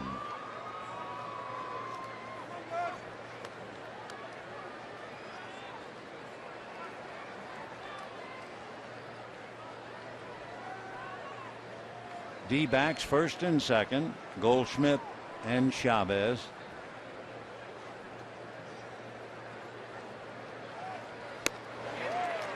One and one.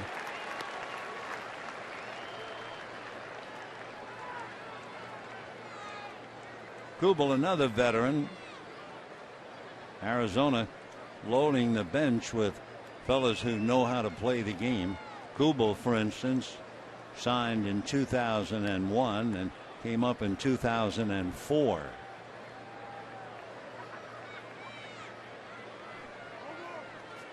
Time.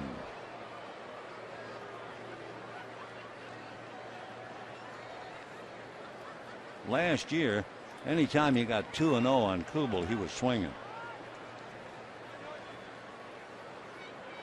He had 30 home runs and 90 runs batted in last year. 2-1 the count.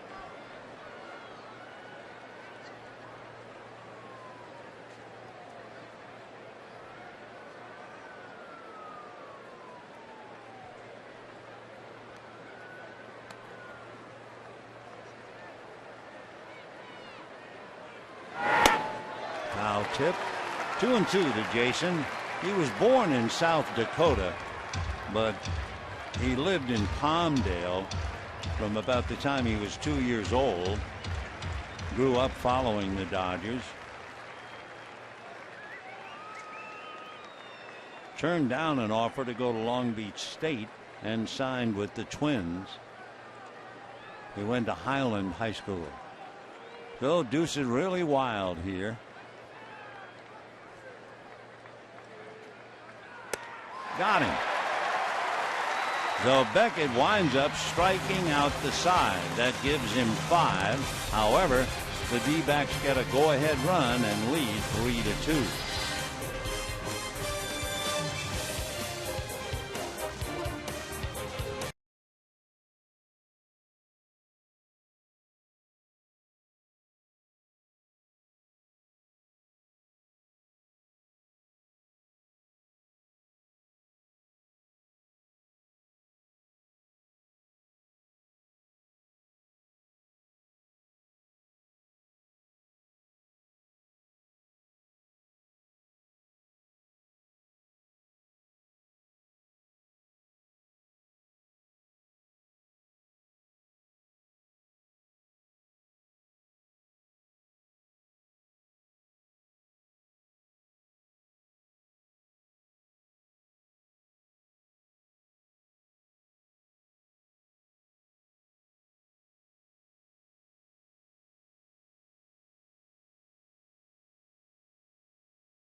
15th, Dodgers and Nationals, and the first 50,000 fans in attendance take home a mini home run posing Kemp bobblehead, compliments of United Healthcare.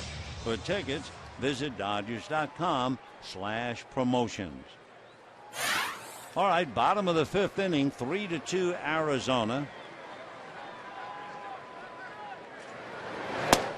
And ball 1 to Josh Beckett, who made 28 pitches in the 5th inning. He's made 89 in the game, but he had enough to strike out the side. That's a strike. Beckett struck out in the 2nd inning.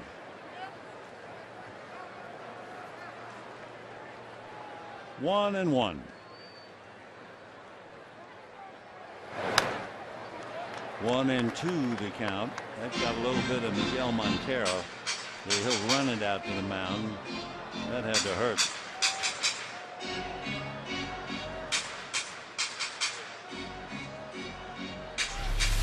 Take another look. Trying to hide that right hand, and it got him high up on the thigh.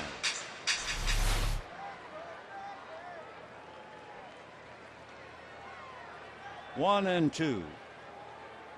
And that's going to be a base hit. And Beckett spanks it into right center, and the tying run is aboard here in the 5th inning. Left fielder, number 25, Paul Crawford. So Beckett drives it into right. That is the 6th Dodger hit. Pennington just missed, gave it his all-out shot. So now let's see. They have Crawford and Gordon, left-hand hitters back to back. They're not going to hold Beckett. Goldschmidt's directly behind him.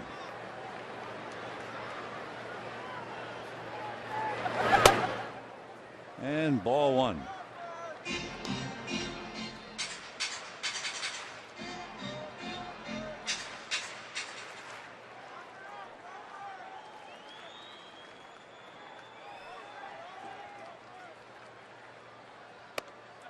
Same spot, ball 2. 2-0. Crawford grounded out, single to center, 1 for 2.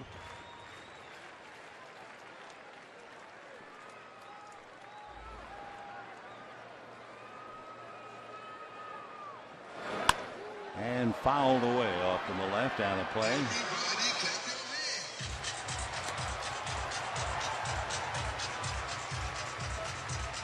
Brandon McCarthy facing Paul Crawford. And we are delighted and happy to see Brandon pitching and pitching well. Fouled away. Eric Ibar, you may or may not remember, hit the line drive. Struck him in the head. And he's able to battle his way back.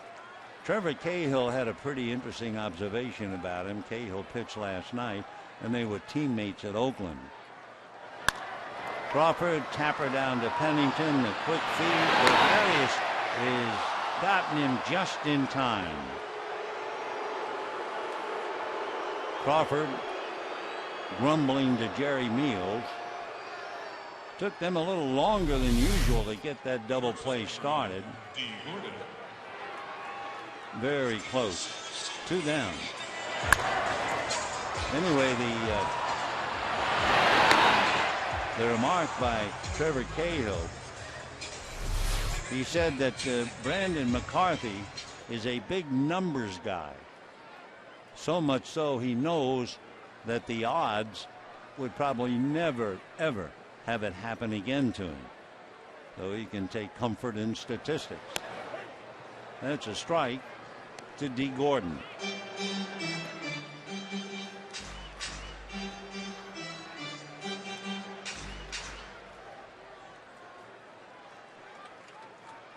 Two out, bottom of the 5th, 3-2. That's going to be a base hit, but it follows the double play. So the Dodgers hitting out of sync. So now the batter is Matt Kemp. And once again, we arrive to the telltale heart. Kemp has singled, struck out, 1 for 2. 3 runs, 8 hits for Arizona, 2 runs, 7 hits for the Dodgers.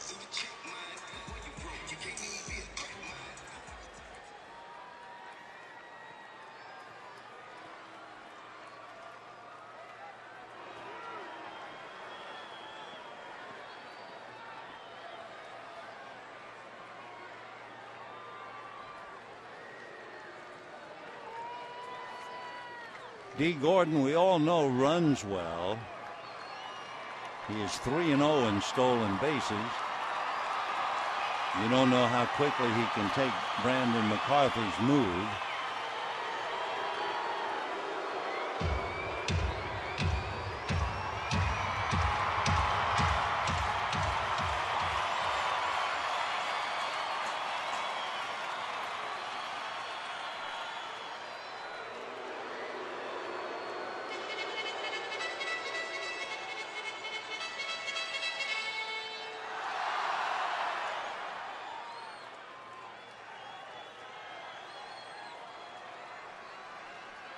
Three-2 Arizona, 2 out, bottom of the 5th.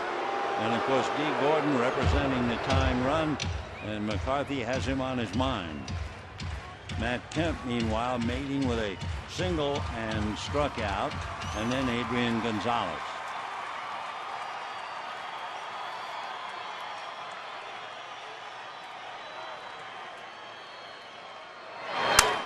And a little flare caught by Pennington.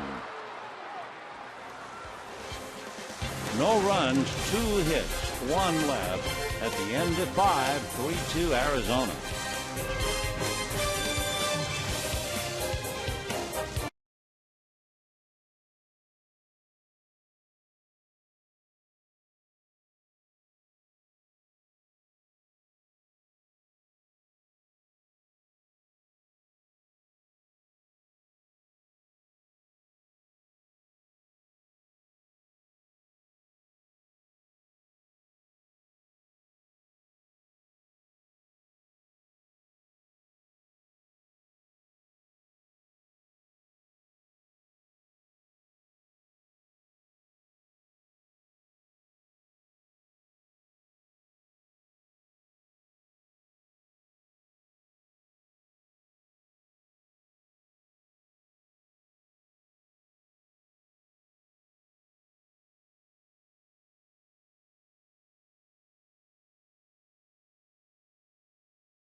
Francisco, but that's not what we want to talk about.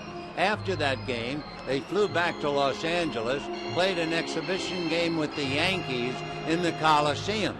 93,000 people were there. They dimmed the lights in the 5th inning, and the most touching moment as Pee Wee Reese helped wheel Roy Campanella out to the mound.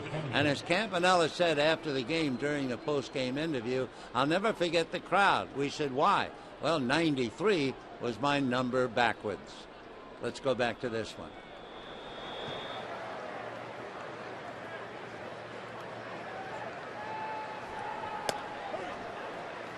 And that's a strike.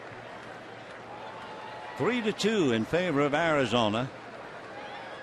Cliff Pennington followed by Brandon McCarthy and then Gerardo Parra. McCarthy made 12 pitches in the 5th inning, so he's up to 83. Beckett is coming off a 28-pitch inning, and we're waiting, looking around to see a beach ball. We're not quite sure what the reason for the delay is. There's one lonely light on out there.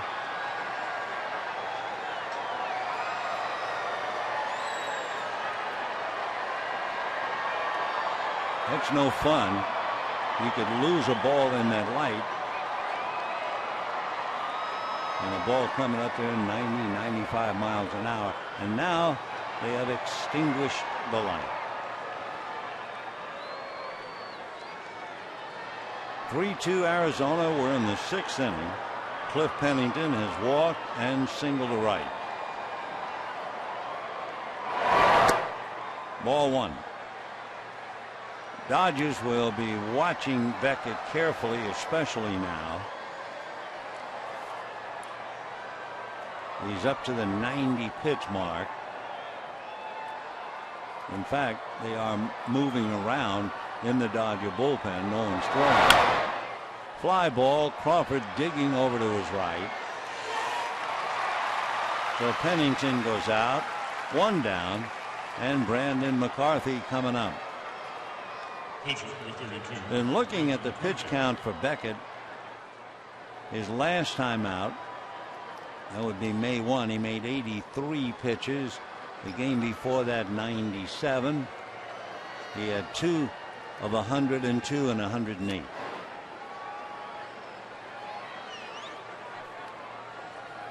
McCarthy is fly to center and sacrificed 0 for 1.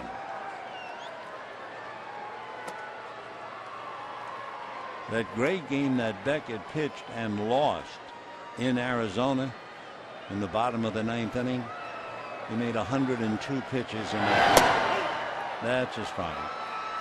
2-1. 3 runs, 8 hits for Arizona, 2 runs, 7 hits for the Dodgers. Tomorrow night, Wade Miley and Clayton Kershaw.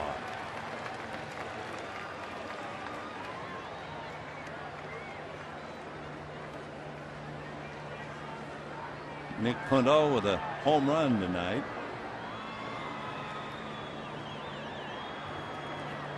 Two and 2. Well, McCarthy fouling off a 92-mile-an-hour fastball. Beckett's count now up to 96.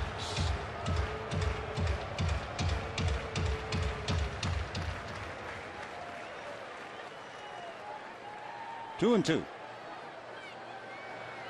McCarthy is 6'7".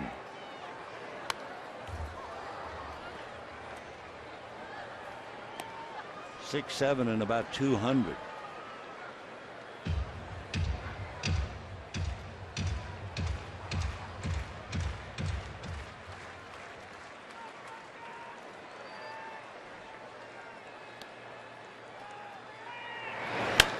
And a fly ball to center. Matt Kemp is there.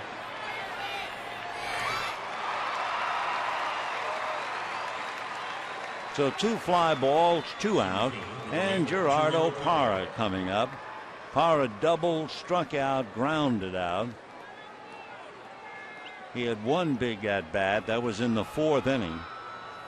He came up with runners at 2nd and 3rd and 2 out, and grounded to Adrian Gonzalez.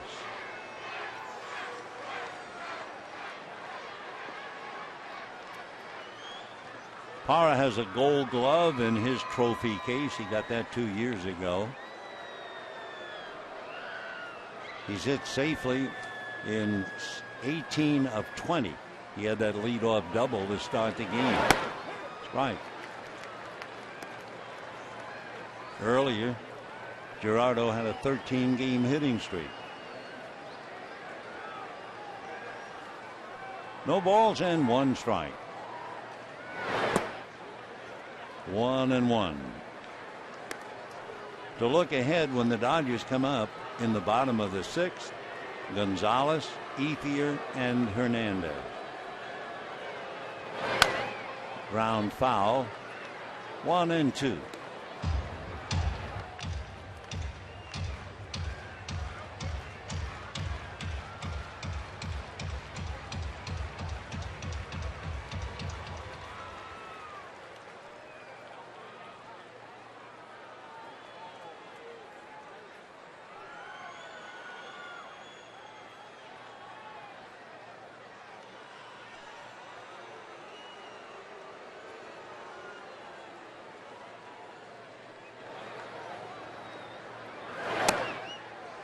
2-2.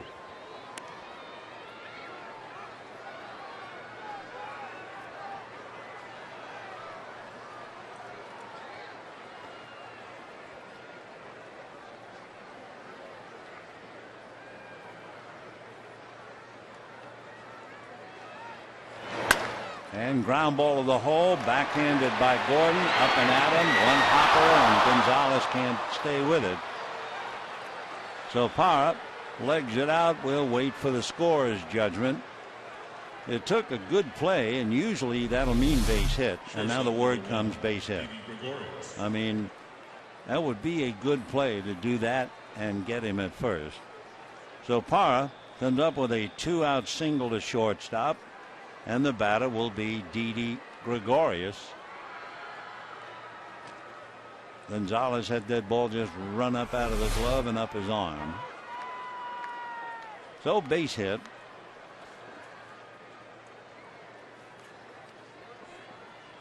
Three runs and 9 hits. Gerardo Parra has stolen 4 bases, but he's been caught 4 times. He's a very aggressive runner. I believe I had a note last year where he was picked off 8 times.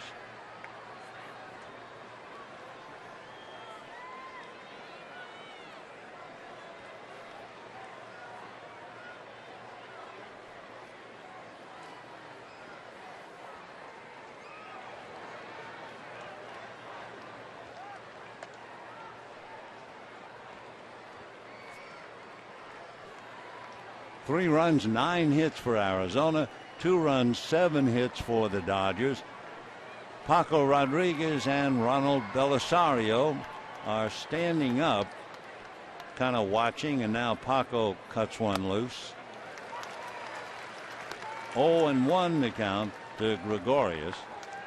Didi sacrificed, single to left, single to center.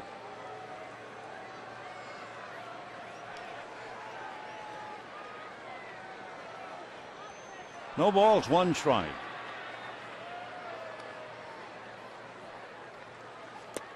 Off speed. The paid attendance tonight, 33,611. 33,611. Hope you'll be with us tomorrow night. Wade Miley and Clayton Kershaw.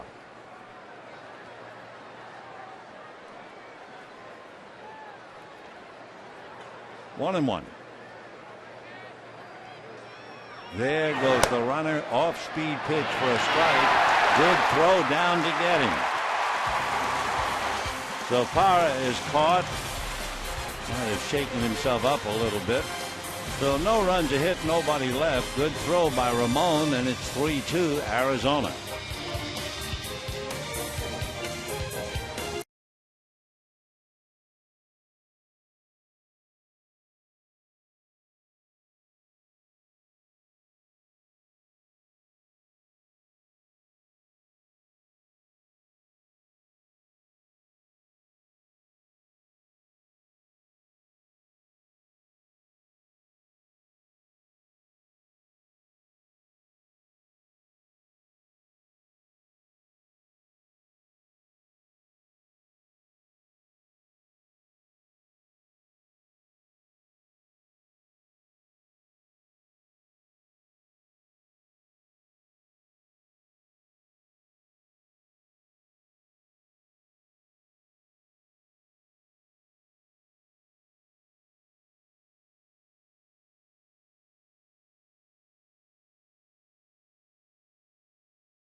3-2, bottom of the 6th inning.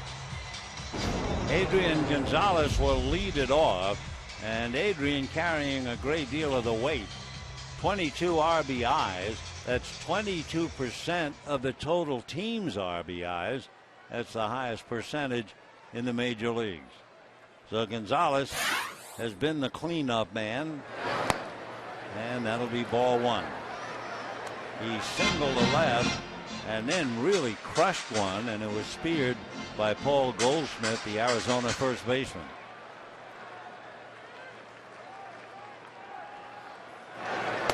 Off speed breaking ball, drops in for a strike. 1-1. Beckett has made 106 pitches, and Rick Honeycutt talking to him. Any gas left in the tank? Boy, what a swing by Gonzalez. That's about as hard as you'll see him swing. 1-2 the count. Take a look. Woof.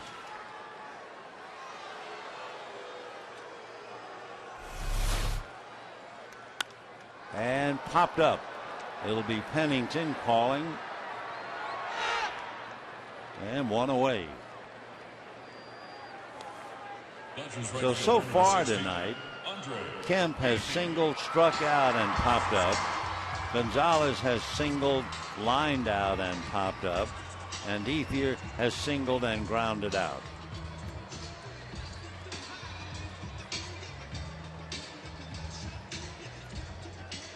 So Ethier 1 for 2.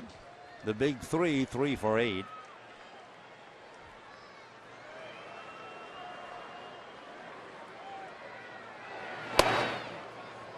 Fastball up. McCarthy came into the game 0-3. 1-0 in his career. He shut out the Dodgers for 7 innings last year in Oakland. A broken bat. Foul ball down the line. 1-1. We understand baseball is doing quite a study on broken bats. Take a look at this one. Right off the end of the bat, you can see the bat didn't break. It splintered.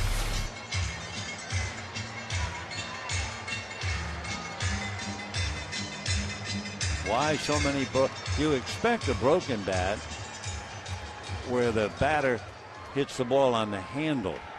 But as you just saw, Ethier hit that right off the end of the bat, and it just gave way. 1 ball and 1 strike. And a high fly ball into left center, but it's slicing to Kubel. So it's a room service fly ball, and we have 2 down in the 6th inning. And the batter, Ramon Hernandez. When we go to the 7th inning, Josh Beckett will be pitching to Gregorius, Goldschmidt, and Montero. So J.P. Howell is warming up. 3 of the 4 hitters are left-handed, with Goldschmidt being the only right-hand batter. Ball 1. Hernandez hit back to the box, grounded to first, 0 for 2.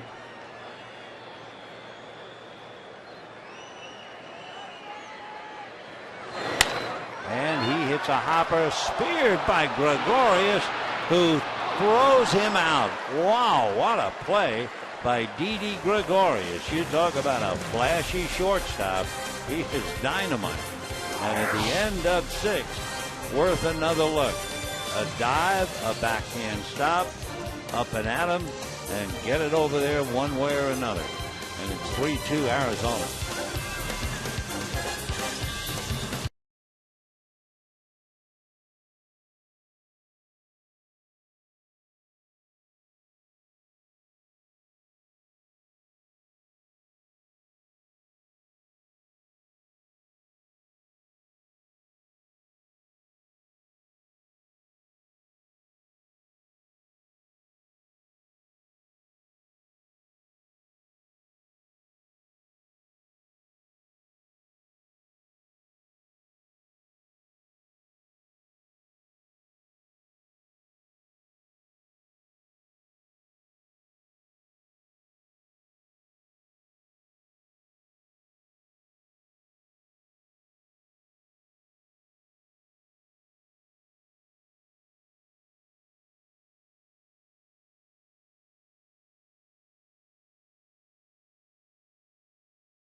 Gregorius, but everybody calls him Didi. He was born in Amsterdam in the Netherlands, lives in Curaçao. He's 6'1", 185 pounds, and he is only 23 years old. And he has put on a clinic at shortstop. So he gets fives in the dugout. He was signed by the Reds in 2008. Came over to the Diamondbacks this year. So he'll lead it off against J.P. Howell.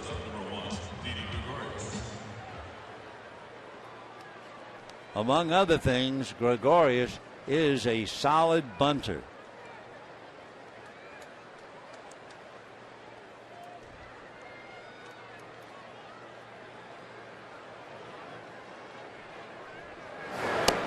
A strike.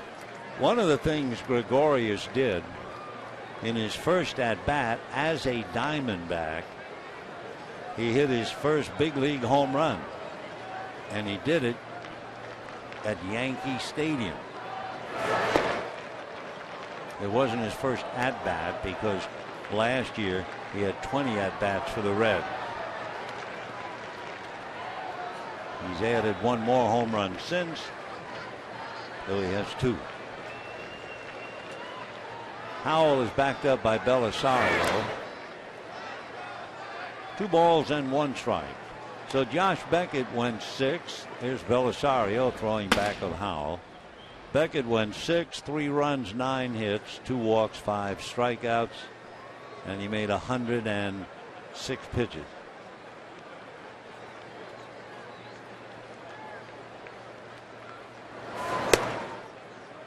Three and 1. Gregorius, Goldschmidt, Montero, and Chavez.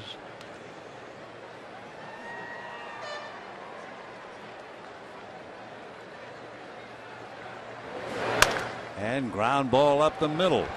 So that's his 3rd hit. He's 3 for 3, besides making a couple of dazzling plays at shortstop. First baseman, number 44, Paul Goldschmidt.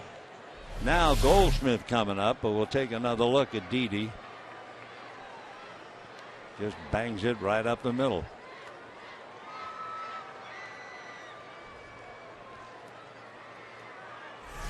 Hit number 1 off Howell. Hit number 10 for Arizona. Goldschmidt grounded out, struck out, and walked.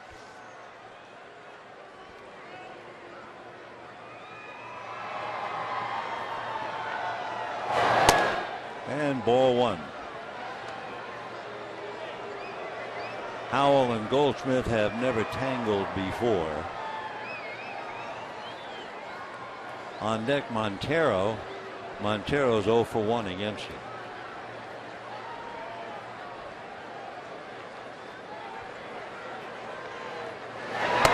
That's a strike.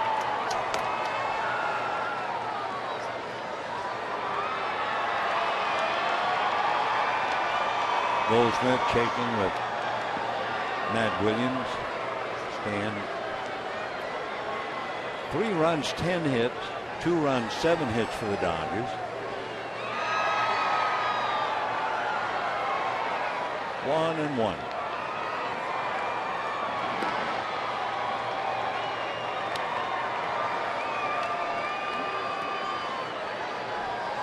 We're in the 7th. 3-2 Arizona.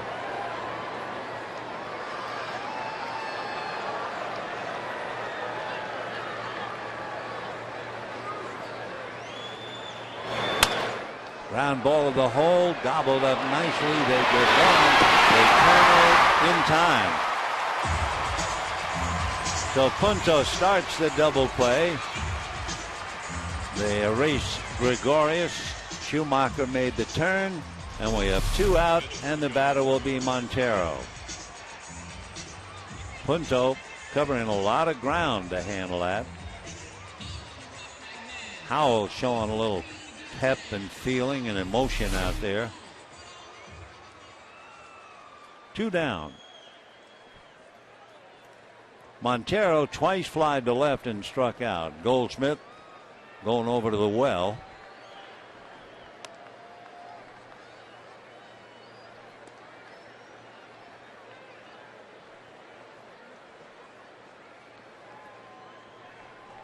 When the Dodgers bat in the bottom of the 7th, they have Schumacher, Punto, and then Howell spot.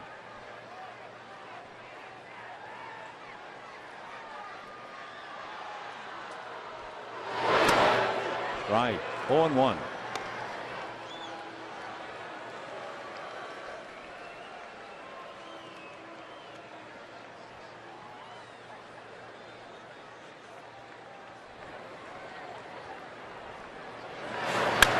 And a high fly ball going back on it is Kemp to the track and makes the catch.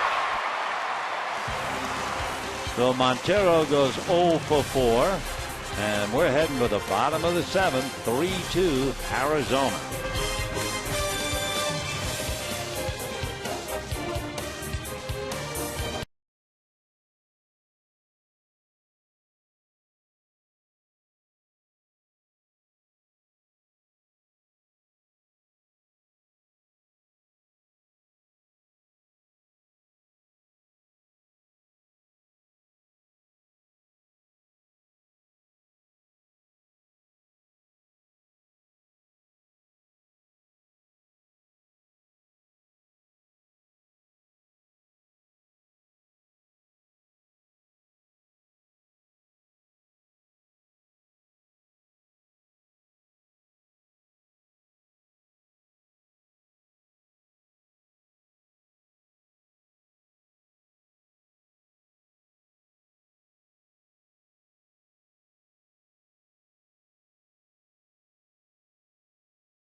As Daytona 500 champion and points leader Jimmy Johnson will look to defend his title, claim his 4th career victory at the Darlington Raceway. Fox Sports exclusive coverage of Sprint Cup Series racing begins Saturday at 6 p.m. Eastern.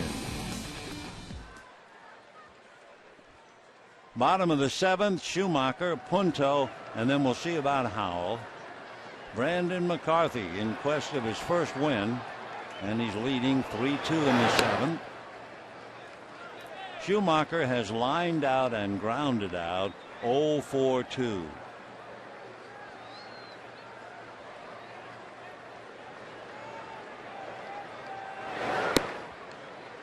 Two and 0.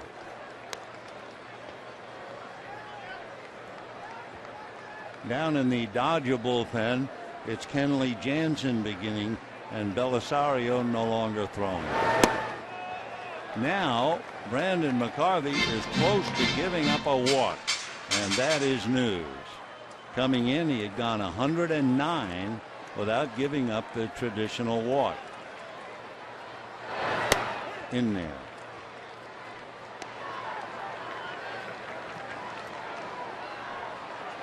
Tony Sipp, a left-hander, throwing back of him now in the Arizona pen. And there it is, ball 4. So McCarthy finally walked somebody.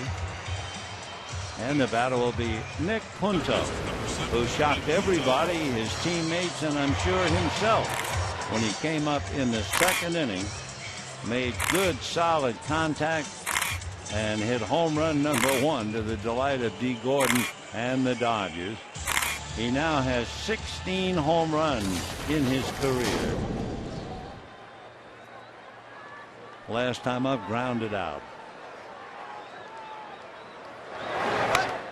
Foul ball. Punto likes to bunt, normally for a base hit.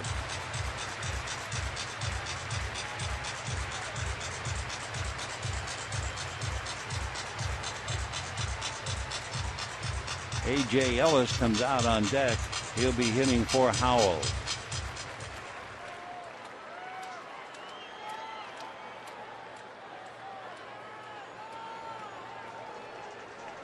No balls and 1 strike. Taking a strike, 0-2, breaking ball.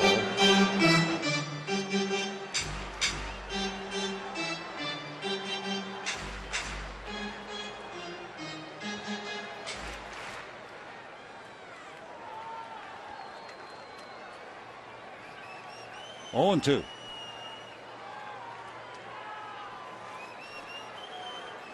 Brad Ziegler has joined Tony Sipp now in the Arizona bullpen.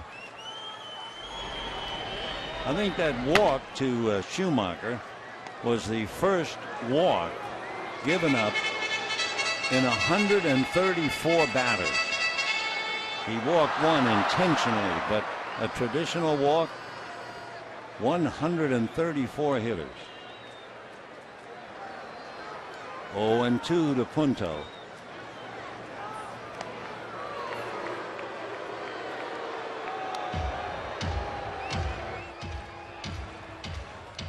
McCarthy has now made 99 pitches. His high pitch count this year 115, and you have to go back to 2009. He made 124. And Punto hits it into right center. There's nobody there. That's going to roll to the wall. So here comes Schumacher, and Punto will hold at second with a tying up double.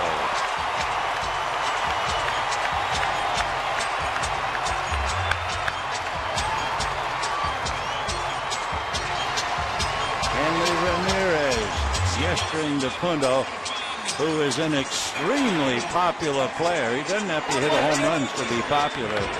They just love him. And he's had a big night, a home run, and now a double. And now it will not be A.J. It will be Justin Sellers coming up with a runner at second and nobody out. Number 28, Justin Sellers.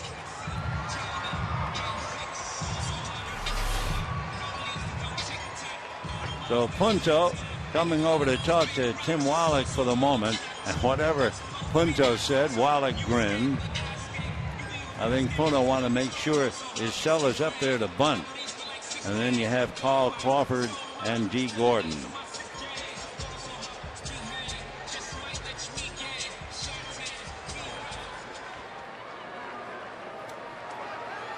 Arizona figures that Sellers certainly is bunting. Chavez and Goldschmidt are both up. Chavez caddy corner. The bunt is down. Good bunt. The play has to go to first. So Sellers does his job. Gets his man Punto over to third. And with 1 out, the Dodgers have a chance to take the lead for the first time tonight. Diamondbacks led 1-0. Dodgers tied. Diamondbacks led 2-1. Dodgers tied. Diamondbacks led 3-2. Dodgers tied. And with Carl Crawford due up, let's see if Gibby brings a hook as he goes to the mound. Yep.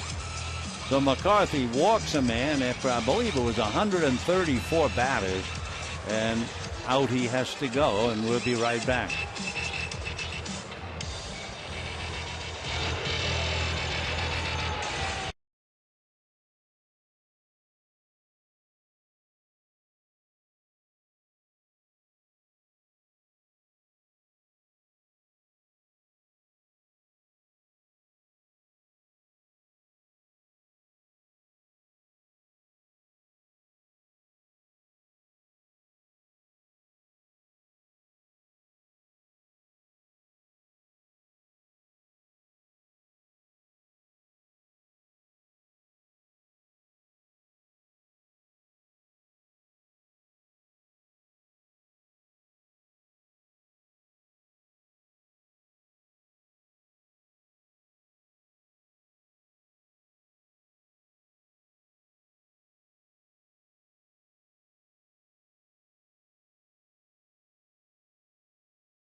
pitches, went 6 1/3, and 1 walk.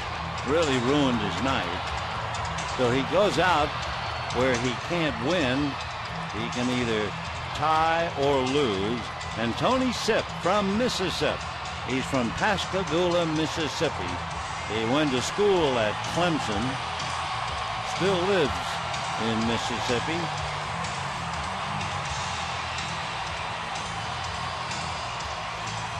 Carl Crawford will be the batter. Crawford is grounded out, singled, and hit into a double play. Meanwhile, Hanley Ramirez, the cheerleader, Elian Herrera standing in front of him. Infield is up. Fastball, slider, and changeup. That's what you get from Tony Sipp. S-I-P-P. 0-1.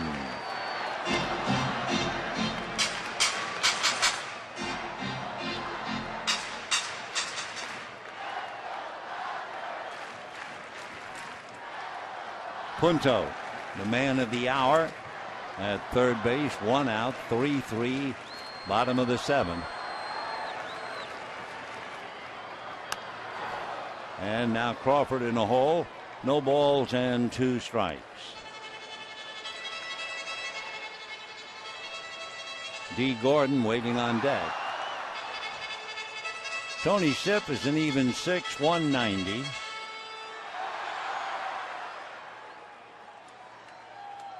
He'll be 30 years old the middle of July. Originally signed by the Indians. 0-2. And a little pop fly. It'll be the shortstop Gregorius. So Crawford pops it up. Punto has to hold. That's the 2nd out. And the batter now will be D. Gordon.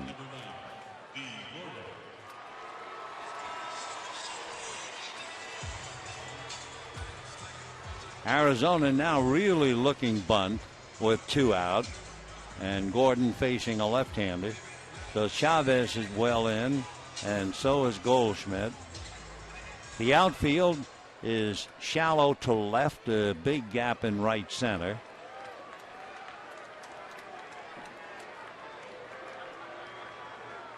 Gordon is 1 for 3 tonight. And ball 1.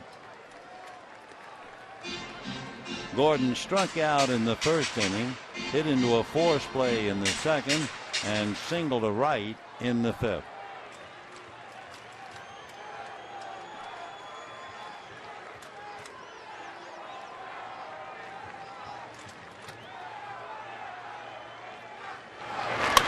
And a fly ball to right field. Cody Ross is there. So they leave Punto at 3rd. They do get Schumacher home to get even. And at the end of 7, a 3-3 tie.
Time now for our Twitter poll question and the results.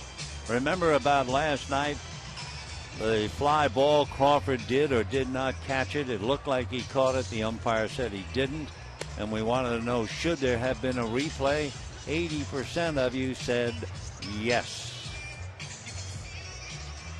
Meanwhile, Kenley Jansen is getting ready to be the third Dodger pitcher.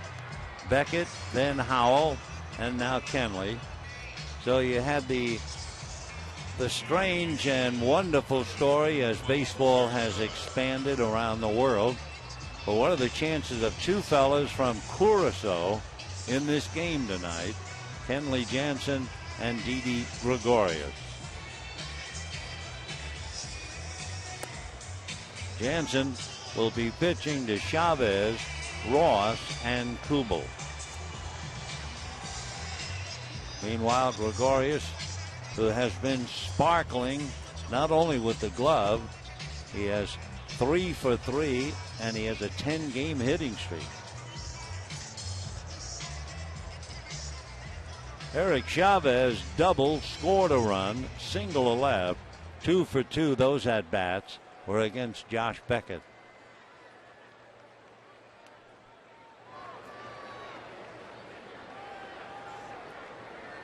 Three runs, 10 hits for Arizona. 3 runs, 8 hits for the Dodgers in the 8th.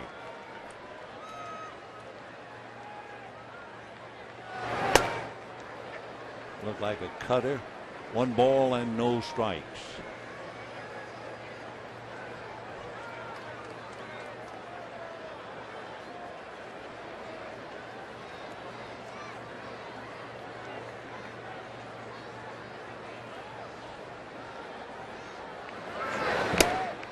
Two and 0. Chavez with 2 hits tonight, so he's hit safely in 8 of his last 9.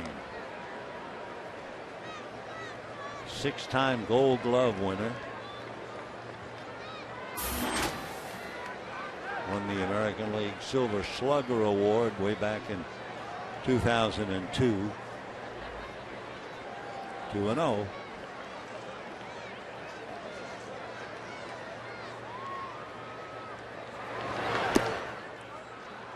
Three and 0. So I'm sure Brandon McCarthy is saying, I finally give up a walk, and the walk chases me out of the game. The walk to Schumacher became the tying run. And that's ball 4. So Chavez now at first, nobody out. And the batter will be Cody Ross. Batting next, right fielder, Cody Ross. Eric Chavez has not been involved in a stolen base. Cody Ross, meanwhile, checking to see if there's a play on. Cody has struck out about 10% of the time.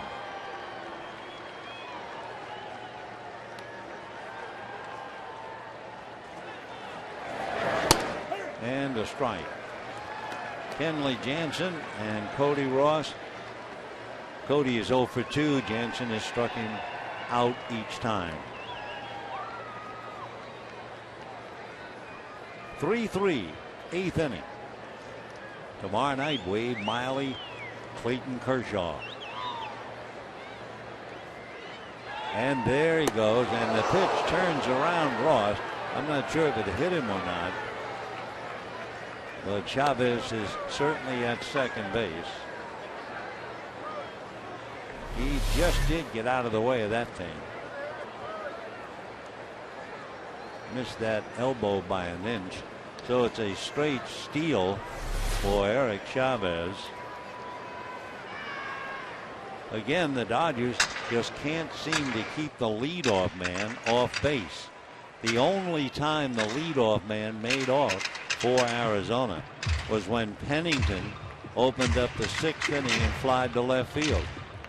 Every other inning, the leadoff man's gotten aboard. So Chavez walks beginning the 8th and immediately steals second. 1-1 to Cody Ross. 1-2.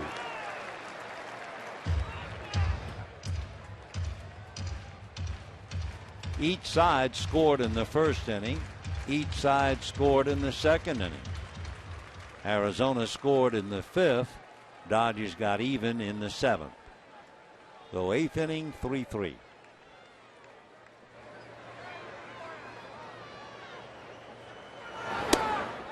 Two and two. Kenley living at the 92 address with his fastball.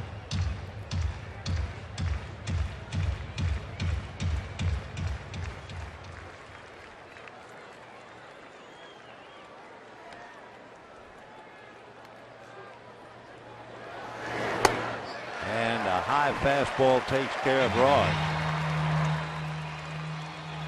So one out, and the batter Jason Kubel. Interesting footnote for Chavez.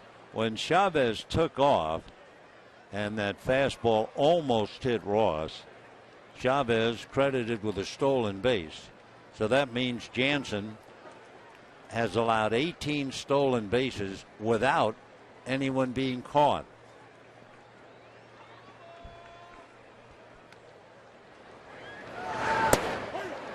That's a strike. Kubel single to left, fly to left, struck out, 1 for 3.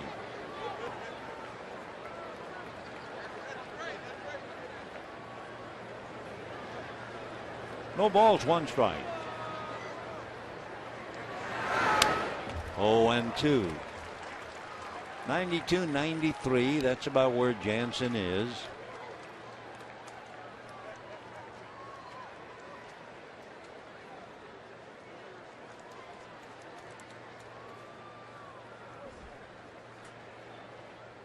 Kubel an even 6 and a stocky 220. 0-2. Little high, ball 1. See about Jansen and Kubel. Kubel is 0 for 3 against Kenley.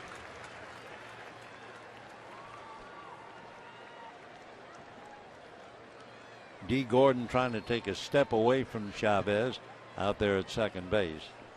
1 ball and 2 strikes they count. Oh, and boy, another good fastball. That was 95. I mean, he just went back and got a little extra. So he strikes out Ross and Kubel. Here's the Express. So 2 down. Cliff Pennington is not going to come up. Martin Prado is out on deck, and Prado will be coming up.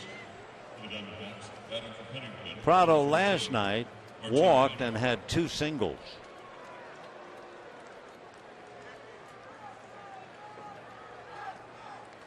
So 2 down, a tiebreaker out there at second, and Martin Prado coming up. Prado's from Venezuela, from Maracay, originally with the Braves. Grew up a big Chipper Jones fan. He always pays tribute to his mom. Growing up, he said, "My mother never missed a game I played." Well, the Dodgers are not going to let him play. They'll take the bat right out of his hands. And Eric Hinsky will be coming up in a moment after the intentional walk. So Prado walks for Pennington. And you can see against Jansen, Martin's had some pretty good success.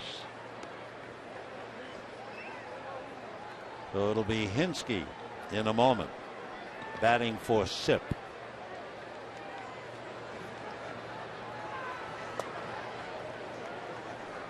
All right, 1 more to go.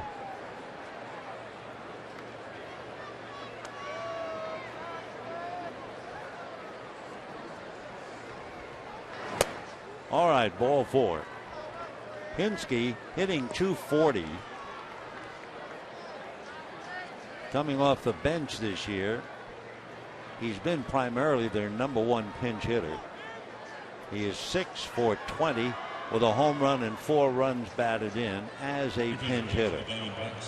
Batting first hit, number 22, Eric Hinsky. So 2 walks, 2 strikeouts, and the issue will be settled right now.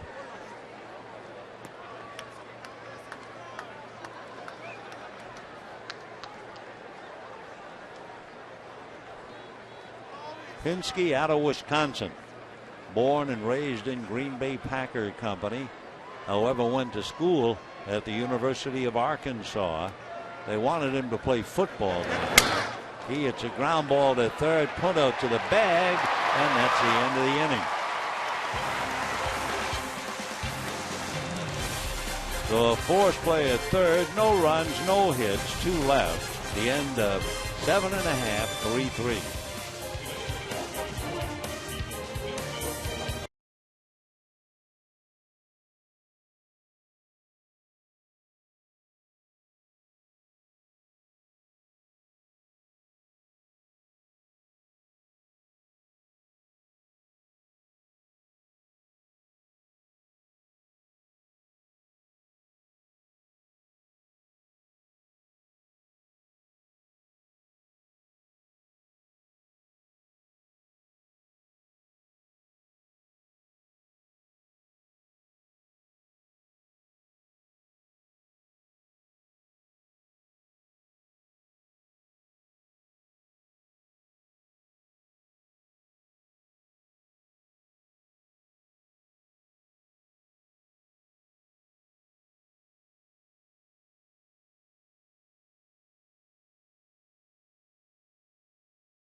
What we had, Brandon McCarthy and Josh Beckett, 3 runs allowed by each.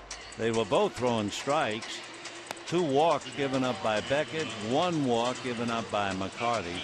The walk that Brandon McCarthy gave in, the Dodgers cashed in for the tying run. The walks that Beckett gave up did not figure in the scoring. So they both go out. They're not involved. Martin Prado, who batted for Pennington, stays in the game and plays second base. And David Hernandez will pick up now that Hinsky had batted for 6th. David Hernandez, he's a big man, 6'3", 230. Born in Sacramento, lives up in Elk Grove. Drafted 3 times before he actually began his career. And ball 1 to Matt Kemp. Matt Kemp singled to center, scored a run, struck out, and popped up.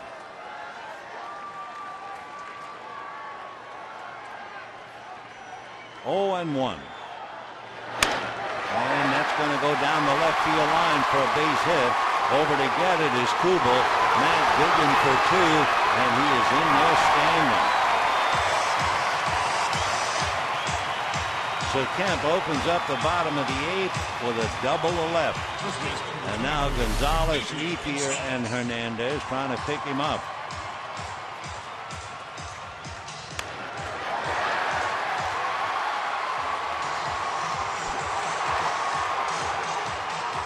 Matt Kemp, by the way,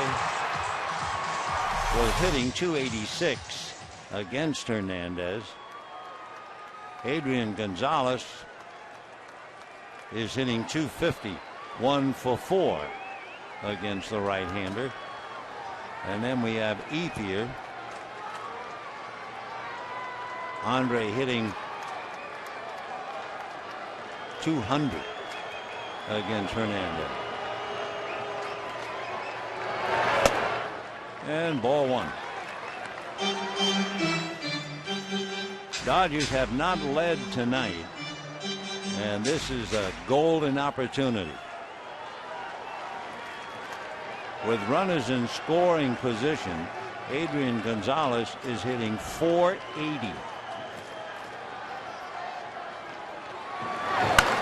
And pops it up, foul ground. Chavez right there with Gregorius. So Gonzalez unable to move his man, and boy, he is frustrated. One out. Dodgers right fielder, Andre Ethier. Final score, the Padres beat the Marlins 5-1. So after losing 5 in a row, the Padres have now won 10 of the last 13.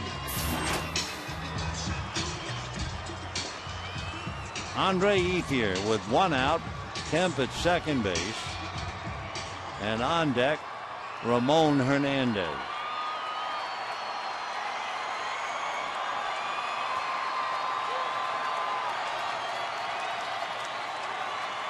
Gregorius directly behind Kemp, so Matt can take a big lead.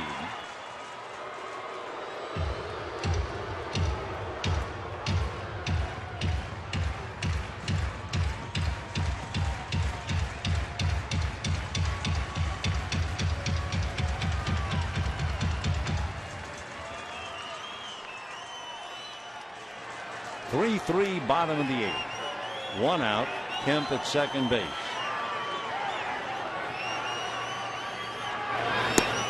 And ball one. Ethier tonight. Single to center, grounded to second, fly to left. Basically with Big David Hernandez, fastball, curve, and a change. Throws his four-seamer up to 94. 2-0.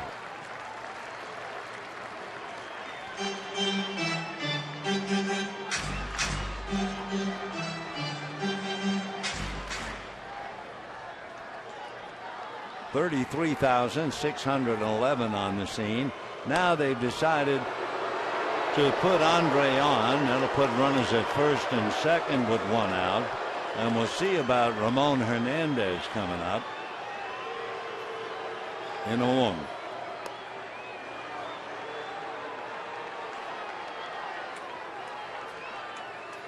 So Hernandez will be coming up.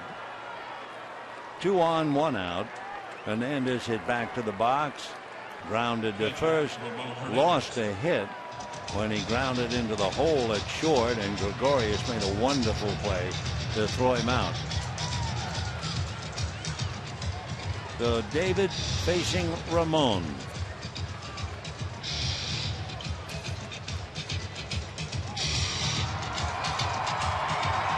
Ramon Hernandez is 0 for 2 in the past against David. 2 on, 1 out, 3-3. It'll be the top of the order for Arizona in the ninth inning. Parra, Gregorius, and Goldschmidt.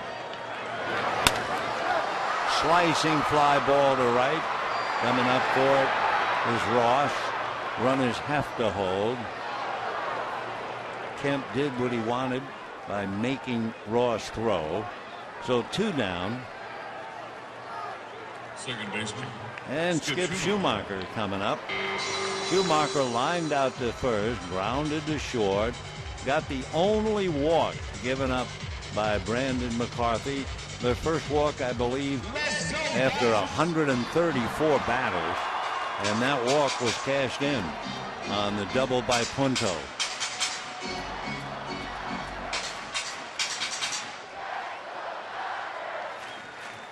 So Schumacher with Punto on deck. 2 out.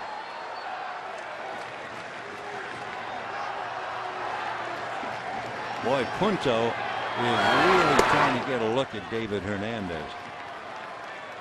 You know, with the on-deck circle, there's nobody pays any attention to the on-deck circle. And Punto was another 10 feet to his right just a moment ago to see that first pitch.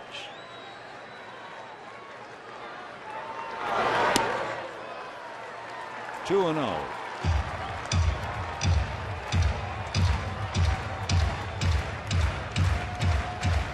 Punto hollering into the Dodger dugout for something.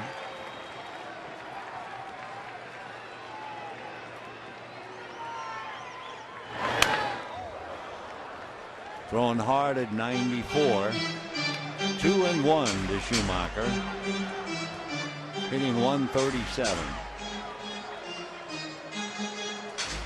David Hernandez was originally signed by the Orioles, and he came over to the Diamondbacks in 2011. 2-1. Ball 3.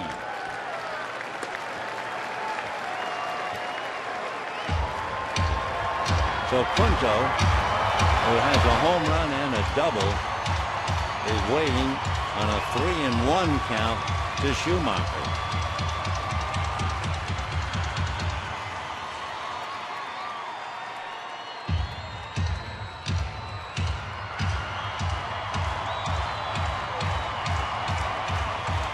David 6'3", 230.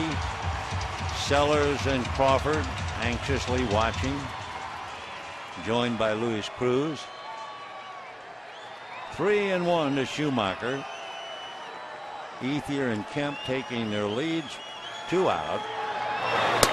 A strike. So with a full count, the runners will be going. It could be a slide edge on a close play.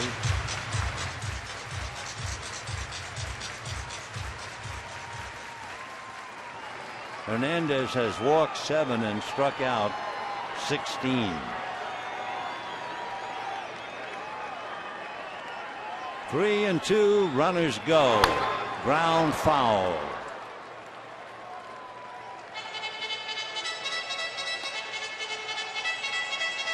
So the Dodgers with a leadoff double by Matt Kemp,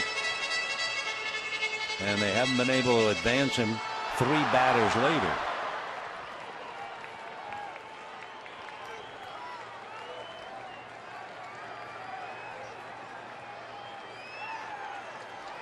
Kemp and Ethier off to the races.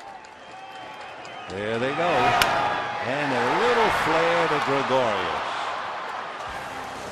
So no runs, 1 hit, 2 left. And we are heading to the 9th.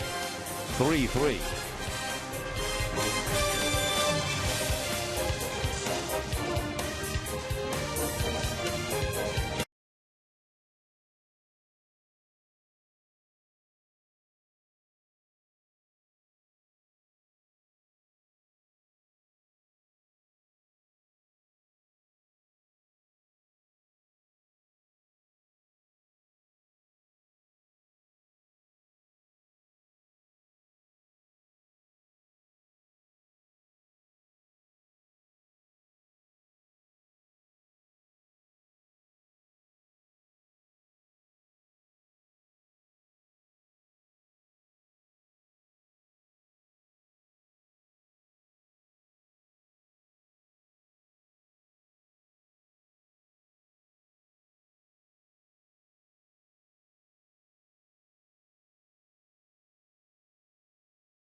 Dodger Baseball on Prime Ticket is brought to you by your Southern California Toyota dealers. By Time Warner. Enjoy all the things you love better. 1-855-WANT-TWC. And by El Pollo Loco. Crazy you can taste. We go to the ninth inning in a 3-3 tie. Nick Punto, who has been at third base all night, will move over to second base and lead off the bottom of the ninth. Juan Uribe will come in and bat ninth and take over at third. And then the pitcher, Brandon League, will go in Schumacher's spot. So the Dodgers blow a great opportunity, a leadoff double in the eighth. Not only don't they score him, they can't even advance him to third. So Matt Kemp is frustrated.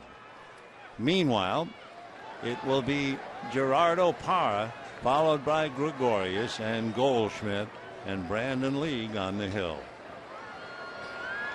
3-3 in the ninth. Strike. Parra has doubled and scored, struck out, grounded out, and singled. Hitting right at 300.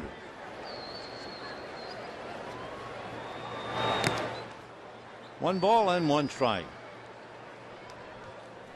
Dodgers tonight with Beckett, Howell, Jansen, and now League. Arizona with McCarthy, Sipp, and Hernandez. One ball and one strike.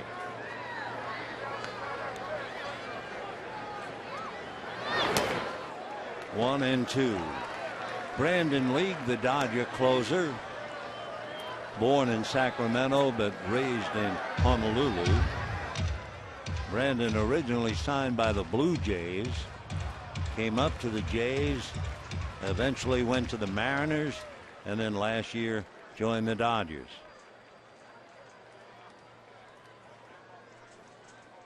One ball and two strikes.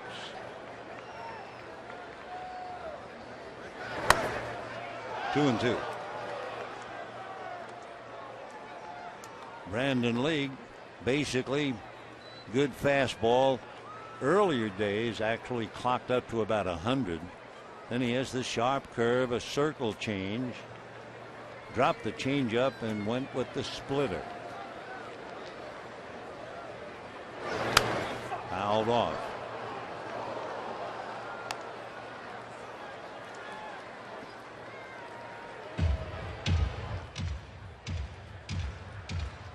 Two balls and two strikes to Gerardo Parra. Two veteran relievers get up now in the Arizona bullpen, Heath Bell and J.J. Putz. In the dirt. So 3-2 the count to Parra. In looking at Brandon League's numbers, 0-1. High ERA over 4. He has walked 3 and struck out 5.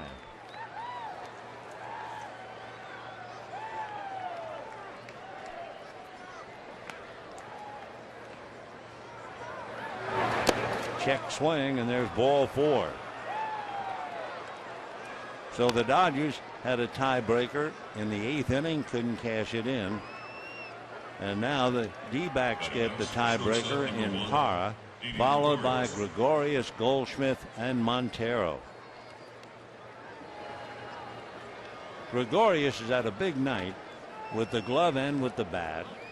Sacrificed 3 singles all over the place defensively, and hitting .447 with a 10-game hitting streak.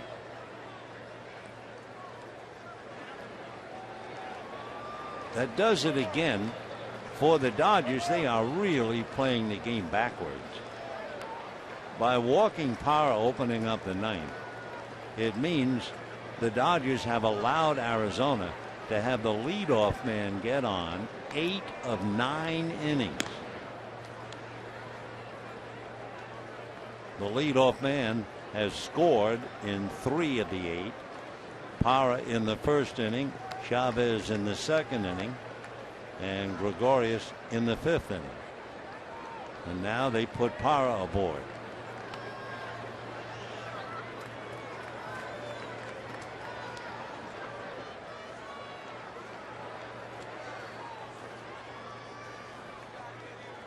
In looking at Gregorius, he has not sacrificed this year. And ball one.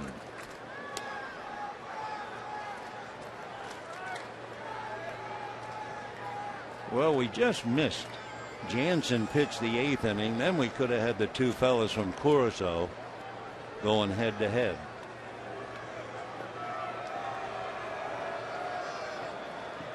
Juan Uribe well in on the grass at third, looking bunt. Gonzalez trying to hold the runner and then push off. 1 ball and no strikes.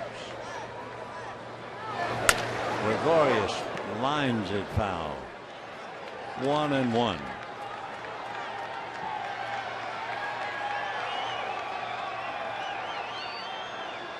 Matt Williams almost alongside the third base umpire, though the hitters have to really squint to see what sign he's flashing. Now he gets back close to the box. 1 ball and 1 strike. Showing bunt. And a strike. 1-2 to Didi Gregorius.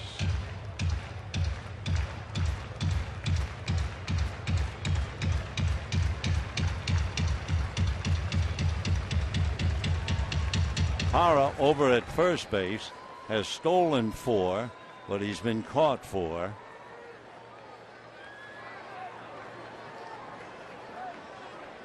Base runners have been pretty successful against League in the past. And Gregorius finally comes up empty and strikes out. So 1 away, and the batter now Goldschmidt. The league, the success percentage of stealing bases on Brandon League, 71%. That's in his career. We'll check League going head to head with Goldschmidt. Goldschmidt 2 for 2 against him, hitting 1,000.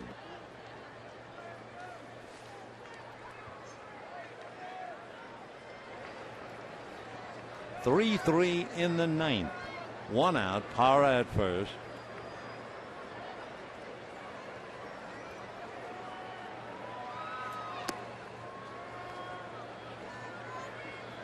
One ball and no strikes.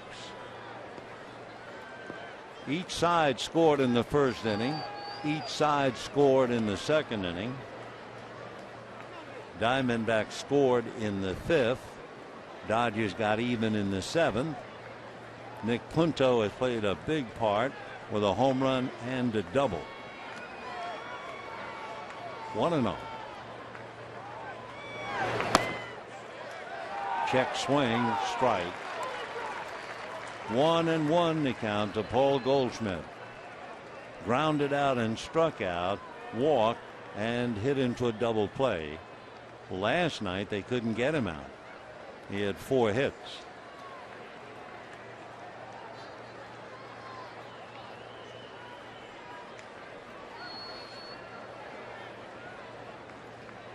One and one to Goldschmidt. Interesting, and he's a good hitter, how he hangs that bat so that the barrel of the bat is pointing towards the ground, and yet he can still catch up to 94-mile-an-hour fastballs. He'll drop it over the shoulder.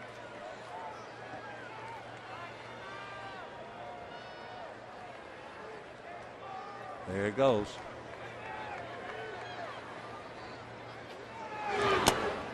Two and two.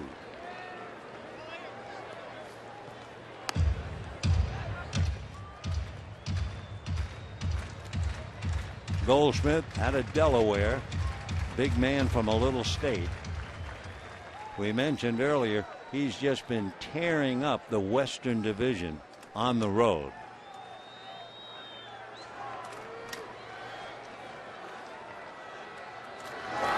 And ball 3.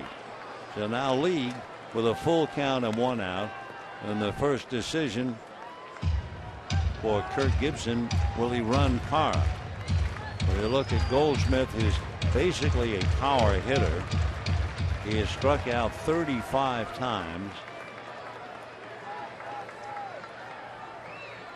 So we'll see.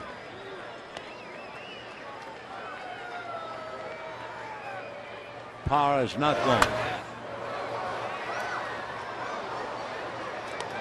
Still 3-2 to Paul. Last year, in a full season of 145 games, Goldschmidt struck out 130 times, but he did have 20 home runs and 82 runs batted in.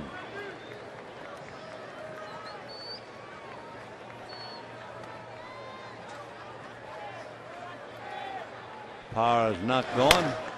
Little ground foul down to Matt Williams, who played a great third base in his day.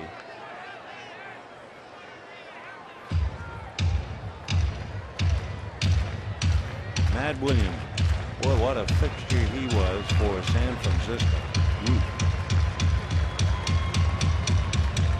All right, 1 out, full count. Parra has not moved off first. See what he does this time. We're in the 9th in a 3-3 tie. Parra's not going. Fouled away.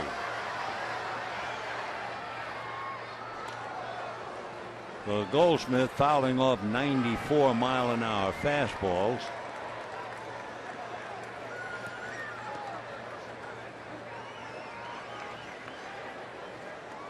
Parra, a break-even base stealer. That's not good. Has 4, caught 4. This will be the 9th pitch coming up to Paul Goldschmidt. Quite an at-bat. 3-2. And there goes Parra. And it's fouled away. So they finally run him on a foul ball on the 9th pitch. All the pressure on League, of course. He has to throw strikes. So Parra went once. We'll see if they turn him loose again. 1 out in the 9th.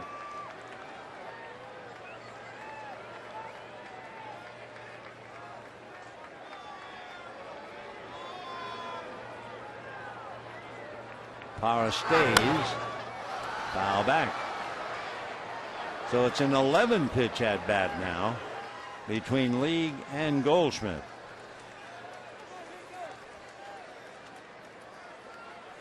Mentioned Goldschmidt 2 for 2 against League in the past. Goldschmidt has fouled off 5. 3-2. Parra's not going. And a high fly ball into left center field. Kemp looking up, watching it go into the bleachers. And it is 5-3 Arizona. What an at-bat for Paul Goldschmidt. And then to make it a home run. And he is 3 for 3 against Brandon League. Goldschmidt's 7th home run. 26 RBI. So Miguel Montero will be coming up. For the Dodgers, you just keep allowing that leadoff man to get on, and sooner or later. That was quite an at-bat, an 11-pitch at-bat, and after fouling off 5 2-strike pitches, Goldschmidt hits it out. Take another look at Goldie. Big, powerful swing. And the fly ball carrying into the seats. You had the feeling it was gone as soon as you saw Matt Kemp turn in center field. Fly ball to left field. Crawford is there. So they get Montero, who goes 0 for 5. For the Paul Goldschmidt Marching and Chowder Society, another look. No doubt about it. So the Rockies, with 1 home run tonight, have homered 36 times. The Dodgers, with one home run tonight, have homered 23. So 5-3. Dodgers with a 5-game losing streak and in trouble.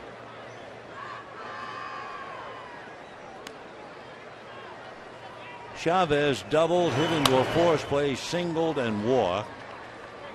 2 for 3.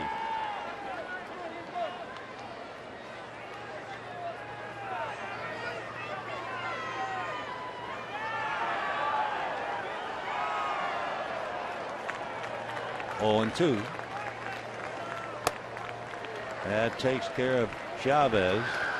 However, the question is, did Goldschmidt take care of the Dodgers? We're heading to the bottom of the ninth. 5-3 Arizona.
Tomorrow night, the final game of the 3-game series. Wade Miley 2-1 against Clayton Kershaw 3-2, and then the Dodgers will await the arrival at Miami for the weekend. Dodgers are faced with some bleak numbers. I mean, among other things, if Arizona wins tonight, the Dodgers have to look in the mirror and say they've lost 6 straight and will have lost 14 of the last 17 against Arizona. The Dodgers would also have a record within the Western Division of 5 wins and 15 losses. So they're going to have to turn it around against the veteran J.J. Putz. Bottom of the ninth, 5-3 Arizona, as Paul Goldschmidt again comes up with a big hit against the Dodgers. J.J. Putz is out of Michigan, lives in Arizona, originally went to school at the University of Michigan, and was drafted by the Mariners in 1999. Putz will be facing Punto, then Uribe, and Crawford. Ball 1. Punto hit the 16th home run of his career in the second inning, grounded out and doubled in a run to tie up the game in the 7th.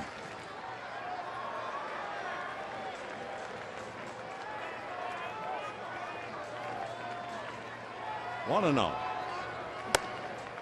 As we mentioned, Arizona has gotten the leadoff man on in 8 of the 9 innings. The Dodgers have gotten the leadoff man on in the 5th inning and in the 7th inning, and a double by Kemp in the 8th, and they left him. 2-0.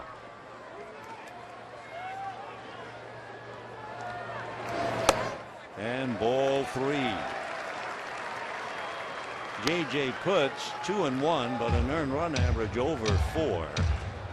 He's walked 7 and struck out 17. and he's allowed 3 home runs.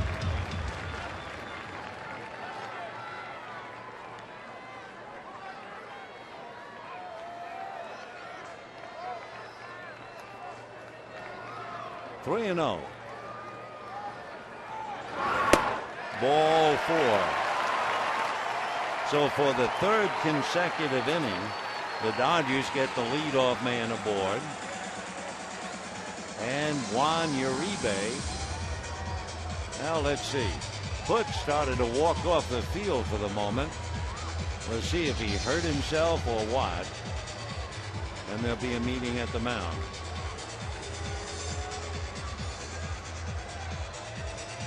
Clenching that right hand.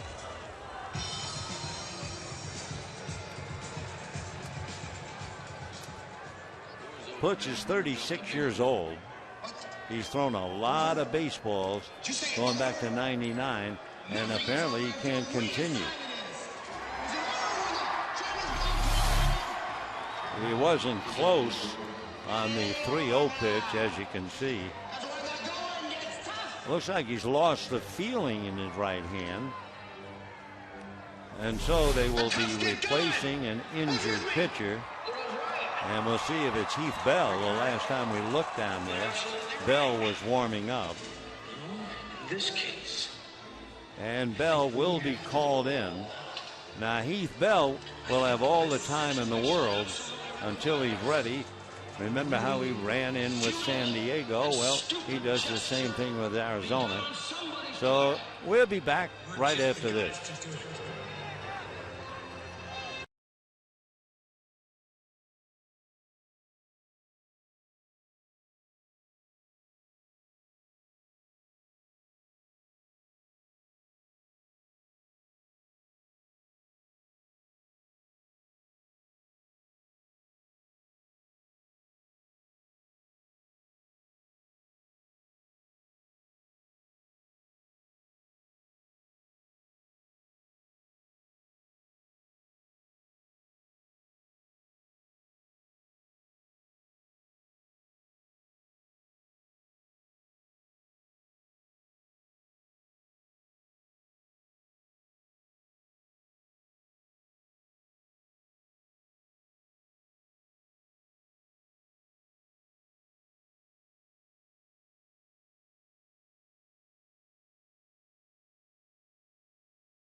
Heath is 6'2", 250, born in Oceanside, lives in San Diego. He was originally signed by the New York Mets out of junior college. His dad was a United States Marine. He did very well for several years with San Diego from 07 through 11, and then he was a bitter disappointment last year with the Marlins. He was 4-5, and he had an earned run average over 5. The Heat cranked up and ready to face Uribe with Punto at first, and the Arizona Diamondbacks leading 5-3.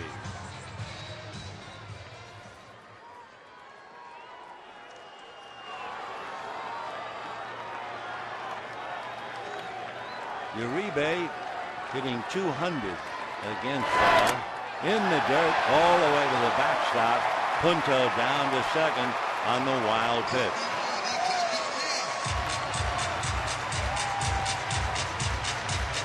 Heath Bell's numbers, that would be his second wild pitch. He has walked 3 while striking out 18. Been pitching professionally since '98. His best year with the Padres in 2010. He saved 47 games. 1 ball and no strikes to Uribe. That's a strike. Talking about strikes, Bell has struck out 17 batters in his last 11 innings. He's held opponents scoreless 6 of the last 7 road games. 1 ball, 1 strike. Ball 2. He works in a hurry. 2-1 to Uribe.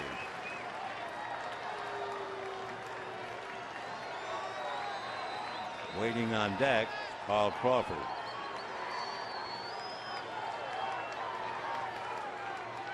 Two and 1.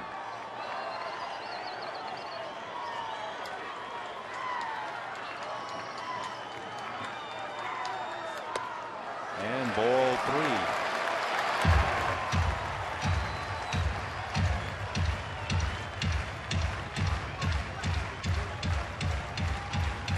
Bell, fastball, slider. He has a splitter and a change. 3-1 to Uribe.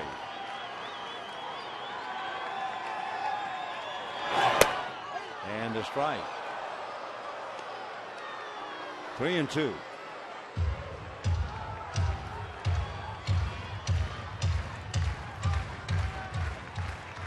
On deck, Carl Crawford. He is 0 for 2 in the past against Bell. And popped in the air to right field. Coming in for it is Cody Ross.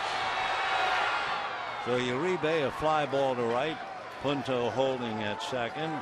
1 out. And the batter, Carl Crawford, who has grounded out and singled, hit into a double play and popped up.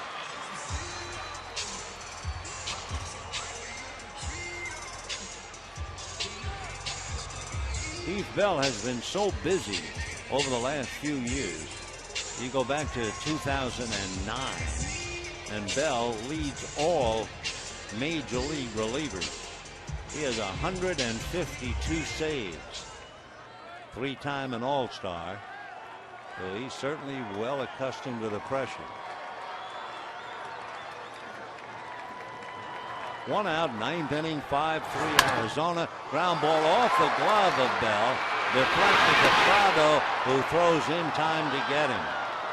Over to third goes Punto. So Crawford losing a hit. Heath Bell just got his hands on it to slow it down. 1-4-3 if you're scoring. There's where he touched it. So D. Gordon is coming up with 2 out, and Bell trying to shut the door. Gordon has struck out, hit into a force play, single to right, and flied to right. Punto at third. They look bunt. They bring up the corners. Chavez and Goldschmidt. And a strike. Center fielder Parra shifted just a little towards left center, but almost straight away. On deck, Matt Kemp. 0-1. 0-2.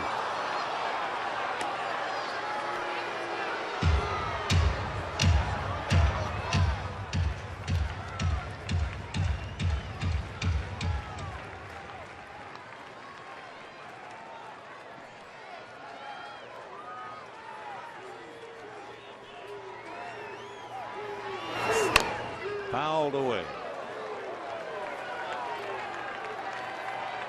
So D still there. Average of 286.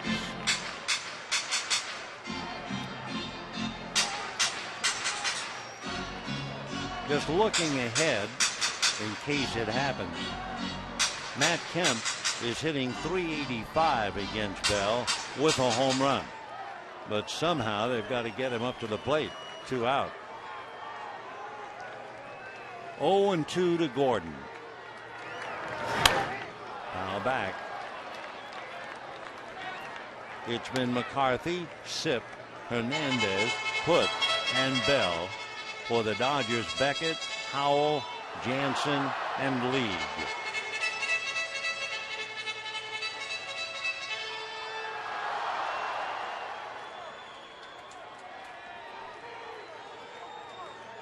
So Punto watching 90 feet away. 0-2 to Gordon.